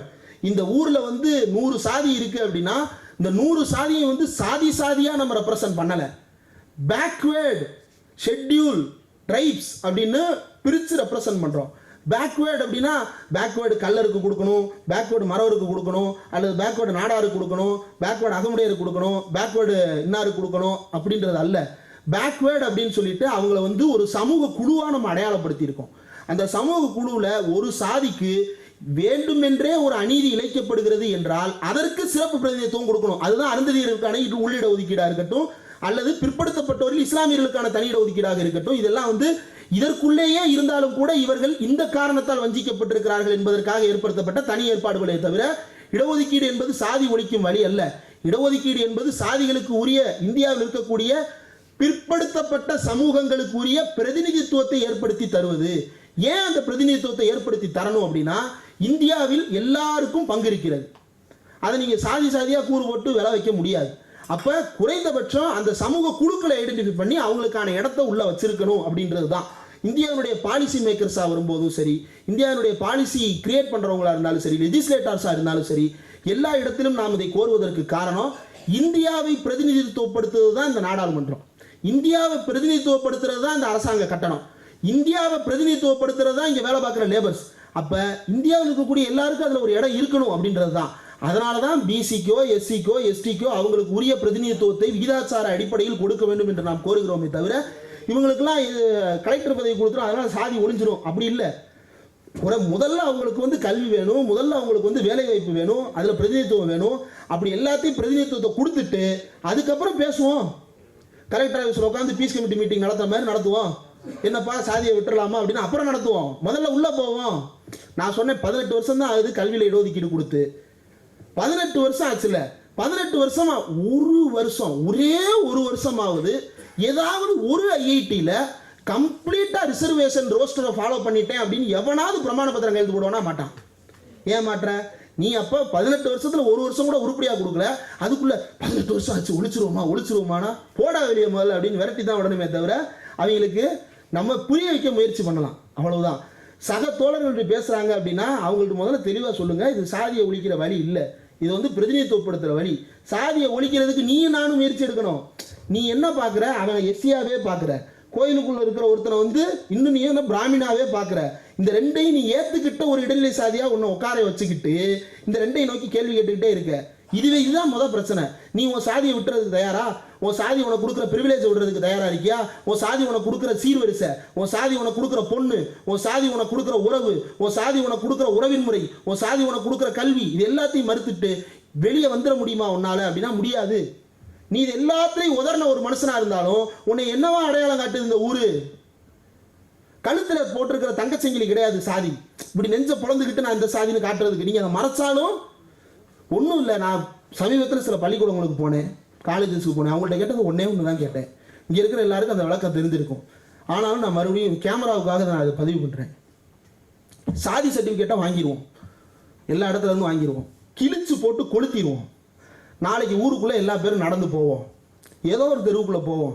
கதவை தட்டி நம்மகிட்ட பொண்ணு கல்யாணம் ஆகாமல் 90s கிட்ஸ் இருப்பாங்கள்ல, கதவை தட்டி பொண்ணு கேட்போம். ஐயா நாங்களாம் சாதியை திறந்துட்டோம், பொண்ணு கொடுங்கன்னு கேட்போம். டேய் நீ இன்னார் தான்டா, உனக்கு அப்புறம் நான் பொண்ணு தருவேன், விரட்டுவானா இல்லையா? அப்போ சாதியை வந்து சர்டிஃபிகேட்டில் ஐடென்டிஃபை பண்ணலை, சாதியை வந்து வேலையில் ஐடென்டிஃபை பண்ணல, சாதியை வந்து என் முகரக்கட்டையில் ஐடென்டிஃபை பண்ணுறான், என் லைனில் ஐடென்டிஃபை பண்ணுறான், என் லீனியேஜில் ஐடென்டிஃபை, என் ஹெரிடிட்டியில் ஐடென்டிஃபை பண்ணுறான். அதை எப்படி தெரிஞ்சு வச்சிருக்கான்னு தெரியல. இதைத்தான் இந்தியன் நாலேஜ் சிஸ்டம் அப்படின்னு சொல்லிக்கிறான். இப்படி சாதி கண்டுபிடிக்கிற வழி இருக்கு இல்லையா, லைட்டாக, அதாவது ரவுண்ட் நெக் போட்டாலும் எப்படி நூல் எடுத்து வெளியே காட்டுறது அப்படின்ற அந்த வழி இருக்கு இல்லையா, இதை தான் இந்தியன் நாலேஜ் சிஸ்டம்னு சொல்லி இப்போ கல்வி நிலையங்களில் பூத்திக்கிட்டு இருக்கிறான். இது இல்லாத போதே இப்படியான கேள்விகள், இது வந்ததற்கு பிறகு இன்னும் என்னென்ன கேள்விகள் எதிர்கொள்ள போகிறோமோ. நம்ம மறுபடியும் போராட்டத்தை 1909 நினைக்கிறேன், 1916 நினைக்கிறேன், திராவிடியன் ஹாஸ்டல் அப்படின்னு தொடங்கப்பட்டது. மறுபடியும் அங்கே நடேசனார் நடத்துகிற கூட்டத்தில் என்ன பேசுகிறாங்களோ அதை தான் திரும்ப திரும்ப பேசிக்கிட்டே இருக்க வேண்டியது இருக்கும். வணக்கம், நன்றி உங்கள் உரைக்கு. எனக்கு உங்கள் பேச்சில் சில விமர்சனங்கள் இருக்கு, அது நான் சொல்கிறேன். இப்போ காலையில் வந்து அருள்மொழி மேம் வந்து கிளாஸ் எடுத்தாங்க. அப்புறம் உரையாடல் செஷனில் அவங்க சொன்னாங்க திராவிடர் இயக்கத்தோட கோட்பாடு வந்து 3 இருக்கு: சமூக சமத்துவம், பொருளாதார சமத்துவம், பாலின சமத்துவம். அதெல்லாம் பேசிட்டு அப்புறம் பெரியாரோட கனவாவே அந்த அவங்க ஒரு விஷயம் சொன்னாங்க, இந்த மாதிரி லார்ஜ் ஸ்கேல் அக்ரிகல்ச்சர் பண்ணுறது, ஒரு ஈக்குவல் சொசைட்டியில் இருக்கிறதுன்ட்டு. அதுக்கப்புறம் அடுத்த செஷன்லேயே நீங்கள் வந்துட்டு amongst neo liberal parties DMK better, இப்போ நம்ம வந்துட்டு சோஷியல் ரெவல்யூஷன் அதெல்லாம் வரும்னு சொல்லிட்டு நம்ம இது பண்ணிட்டு இருக்க முடியாது, இதுதான் ப்ராக்டிக்கல் அப்படின்னு சொல்லும்போது அதில் ஒரு முரண் இருக்குல்ல? இல்ல ஒரு நிமிஷம், நான் கேள்வி மட்டும் முடிச்சிடுறேன். இந்த மாதிரி சில ஸ்டேட்மெண்ட்ஸ் இருக்கு. இது முரண் எதுலேருந்து வருதுன்னு பார்க்குறேன்னா, தேர்தல் அரசியலுக்கும் இயக்க அரசியலுக்கும் ஒரு டிஃப்ரென்சியேஷன் இல்லாமல் நீங்கள் வந்து இந்த உரை பண்ணதுனால வருதுன்னு நான் நினைக்கிறேன். ஏன்னா எனக்கு அஃப்கோர்ஸ் நான் ஐம் நாட் டினைங் டிஎம்கே பண்ண, அது நானுமே வந்து அதில் பயனடுற ஒரு ஆள் தான். ஸோ அதை நான் இப்போ என்ன சொல்ல வரேன்னா, இப்போ நீங்கள் சபர்மதி அந்த இஷ்யூ பற்றி பேசுனீங்கல்ல, அப்போது அவங்க குடிசை போனால் அவங்க எங்கே இருப்பாங்க, அந்த இஷ்யூ பக்கிங்ஹாம் கெனால்லையும் நடக்குது, ஆமா இந்த ஆட்சிலையும் நடக்குது. அப்போ நான் அதுக்காக அவங்க 2 பேரும் ஒன்றுன்னு நான் சொல்ல வரல, அந்த அளவு நான் மோசமாக பேசல. பட் நான் என்ன சொல்கிறேன், டிஎம்கே முற்போக்கான கட்சி தான், அதில் எந்த மாற்று கருத்தும் இல்லை. ஆனால் அதை விட கிரிட்டிக்கலாக, அதை விட முற்போக்காக இருக்க வேண்டிய வேலை தான் இயக்கத்தோட வேலை. ஆமா ஆனால் நம்மளும் இப்போ நீங்கள் வந்து இங்கேயுமே வந்துட்டு இந்த மாதிரி ஒரு கட்சி ரீதியாக ஐ மீன் என்ன சொல்கிறது, இந்த ஒரு ஸ்டேட்மெண்ட் இருக்குல்ல, amongst new liberal parties DMK better, socialist வந்து நமக்கு வந்து ஒரு ஹோப் இல்லை அப்படின்றது ஒரு கட்சி பேசுறது. ஒரு இயக்கமும் அதே மாதிரி ஹோப் இல்லாமல் பேசுறது வந்து எனக்கு சரியா படலை. இல்லை, இது இயக்கத்தினுடைய கருத்தை நீங்கள் புரிஞ்சுக்கிட்டீங்க அப்படின்னு நினைக்கிறேன். இது இயக்கத்தினுடைய கருத்து அல்ல. நான் வந்து இயக்கத்தின் சார்பில் அழைக்கப்பட்ட ஒரு பேச்சாளர். நான் என்னுடைய கருத்துக்களை ப்ரெசென்ட் பண்ணியிருக்கிறேன் தவிர திராவிட இயக்க தமிழர் பேரவையோ அல்லது திராவிடர் கழகமாகவோ திமுகவாகவோ நான் பேசவில்லை. நான் வந்து இதையெல்லாம் பார்த்து கொண்டிருக்கின்ற ஒரு அரசியல் ஆர்வலனாக, பார்வையாளனாக, ஒரு பத்திரிகையாளனாக நான் இதை ப்ரெசென்ட் பண்ணியிருக்கேன், அவ்வளோதான். இது ஒன்று. ரெண்டாவது, அருள்மொழி அம்மா சொன்னதுக்கும் நான் சொன்னதுக்கும் இடையில இருக்கிறது முரண்பாடுன்னு நான் கருதலை. அவங்களுடைய லட்சிய இலக்குகளில், பெரியார் முன்வைத்த லட்சிய இலக்குகளுக்கு இருக்கக்கூடிய சில போதாமைகளை நாம் உணர்ந்து கொள்ள வேண்டும். அந்த போதாமைகளை வந்து எல்லோராலும் எல்லா நேரங்களிலும் பூர்த்தி செய்து கொண்டே இருக்க முடியாது. அதற்கான அழுத்தங்களை சமூகத்தில் உருவாக்கி கொண்டே இருக்க வேண்டும் அப்படின்ற ஒரு அடிப்படை இருக்கிறது. அதைத்தான் நாமளும் செய்தோம். ஒருவேளை பெரியார் அழுத்தமான போராட்டங்களை முன்னெடுக்காமல் இருந்திருந்தால் யாருக்கு தெரியும், காமராஜரோ அல்லது பிறகு இந்த பக்தவத்சலமோ இடஒதுக்கீட்டு கொள்கையில் கை வைத்து பார்த்திருக்க முடியும், எங்க சட்டமன்றத்துக்கு உள்ள வச்சே. அப்போ அந்த அழுத்தத்தை இயக்கங்கள் தான் கொடுக்க முடியும். கட்சிகளுக்கு நெருக்கடிகள் இருக்கிறது. நியோலிபரல் பாலிசியை பின்பற்றுகின்ற கட்சிகளுக்கு நெருக்கடிகள் இருக்கத்தான் செய்யும். அந்த நெருக்கடிகள் இருக்கிறது. நமக்கென்று லட்சியங்கள் இருக்கிறது, இயக்கத்துக்கு என்று லட்சியங்கள் இருக்கிறது. இந்த இரண்டுக்கு இடையில இருக்கக்கூடிய கேப்பை ஃபில்அப் பண்ணணும். அந்த கேப்பை ஃபில்அப் பண்ணுறதுக்கு என்ன தேவை அப்படின்னா, ஒரு பெரிய காடர் பேஸ் தேவை. ஒன்று கட்சிக்கு தேவை, இல்லைன்னா இயக்கத்துக்கு தேவை. ரெண்டுல ஏதோ ஒன்றுக்கு இந்த கேடர் பேஸ் இருக்கும்போது மட்டும்தான் இந்த போதாமைகளை பூர்த்தி செய்ய முடியும். இப்போ ஒரு கட்சிக்குள்ள வந்து கன்வின்சிங் அப்படின்ற அந்த ஒரு மேட்ரு இருக்கு. Convincing the party cadres and convincing the people அப்படின்னு. இது ரெண்டுமே வந்து ஒரே லைன் தான். ரெண்டும் வந்து வேற வேற கிடையாது. ஊருக்குள்ளே இருக்கிறவங்க தான் கட்சிக்குள்ளே இருக்க போகிறாங்க. அப்போ ரெண்டையும் கன்வின்ஸ் பண்ணுறது அப்படின்றது ஒன்று தான். அப்போ உள்ளே போகிறவங்களுக்கு அந்த தத்துவ புரிதலை ஏற்படுத்த வேண்டும் அப்படின்றது தான் திராவிட பள்ளியினுடைய நோக்கம் அப்படின்றத நான் புரிந்து வைத்திருக்கிறேன். அதிலிருந்து தான் நான் ப்ரெசென்ட் பண்ணினே தவிர கட்சியில் இருக்கக்கூடிய போதாமையோடு எப்படி அதை ஏற்றுக்கிறது அப்படின்னு அதை தள்ளிவிடுவதோ அல்லது போதாமை இருக்கிறது என்பதற்காக தள்ளிவிட்டு விடலாம் என்றோ நான் கருதவில்லை. போதாமை இருந்தாலும் கூட யாரிடம் போதாமை இல்லாமல் இருக்குது? எல்லார்ட்டையும் சில சில முரண்பாடுகள் இருக்கத்தான் செய்யும், சில போதாமைகள் இருக்கத்தான் செய்யும். அது வந்து காலத்தின் தேவையாகவோ அல்லது வந்து பொருளாதாரத்தால் விளைந்ததாகவோ அல்லது அமைப்பு பலத்தால் விளைந்ததாகவோ இருக்கலாம். அதில் வந்து மாற்று கருத்தே கிடையாது. அப்போ ஒன்றை ஒன்று புரிந்து கொள்ளுதல் அல்லது இரண்டுக்கும் இடையில் இருக்கக்கூடிய ஒரு சமன்பாட்டை புரிந்து கொள்ளுதல் அப்படின்ற இடத்துல இருந்தால் நான் ப்ரெசென்ட் பண்ணதை தவிர இது ரெண்டும் ஒரே தட்டில் வச்சு பார்க்கணுன்றதே என்னுடைய நோக்கம் அல்ல. பெரியாரின் லட்சிய நோக்கங்கள் நிறைவேற வேண்டும். அதற்கு பல்வேறு வகைகளில் நாம் முன்னெடுப்புகளை செய்ய வேண்டும். ஒரு கட்சியாக திமுக அதை செய்ய வேண்டிய தேவைகள் இருக்கிறது. ஏன்னா அவங்க எடுத்துக்கிட்ட கொள்கையும் அவங்க இன்னைக்கு ஒன்றும் இல்லை. இன்னைக்கு திமுகவே நினைச்சாலும் சில விஷயங்கள்லேருந்து பின்வாங்க முடியாது.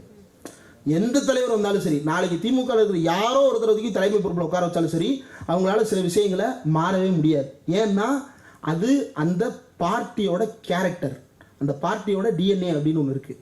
சில அடிப்படை விஷயங்களை வந்து மாற்றவே முடியாதுன்னு. அந்த கேரக்டரை வந்து அதே கேரக்டரோட மெயின்டைன் பண்ண வைக்க வேண்டியது சமூகத்தில் இருக்கக்கூடிய நம்முடைய பொறுப்பு, இயக்கங்கள் கொடுக்க வேண்டிய அழுத்தம். இந்த ரெண்டையும் தான் நான் பேசுகிறேன். ஓகேவா?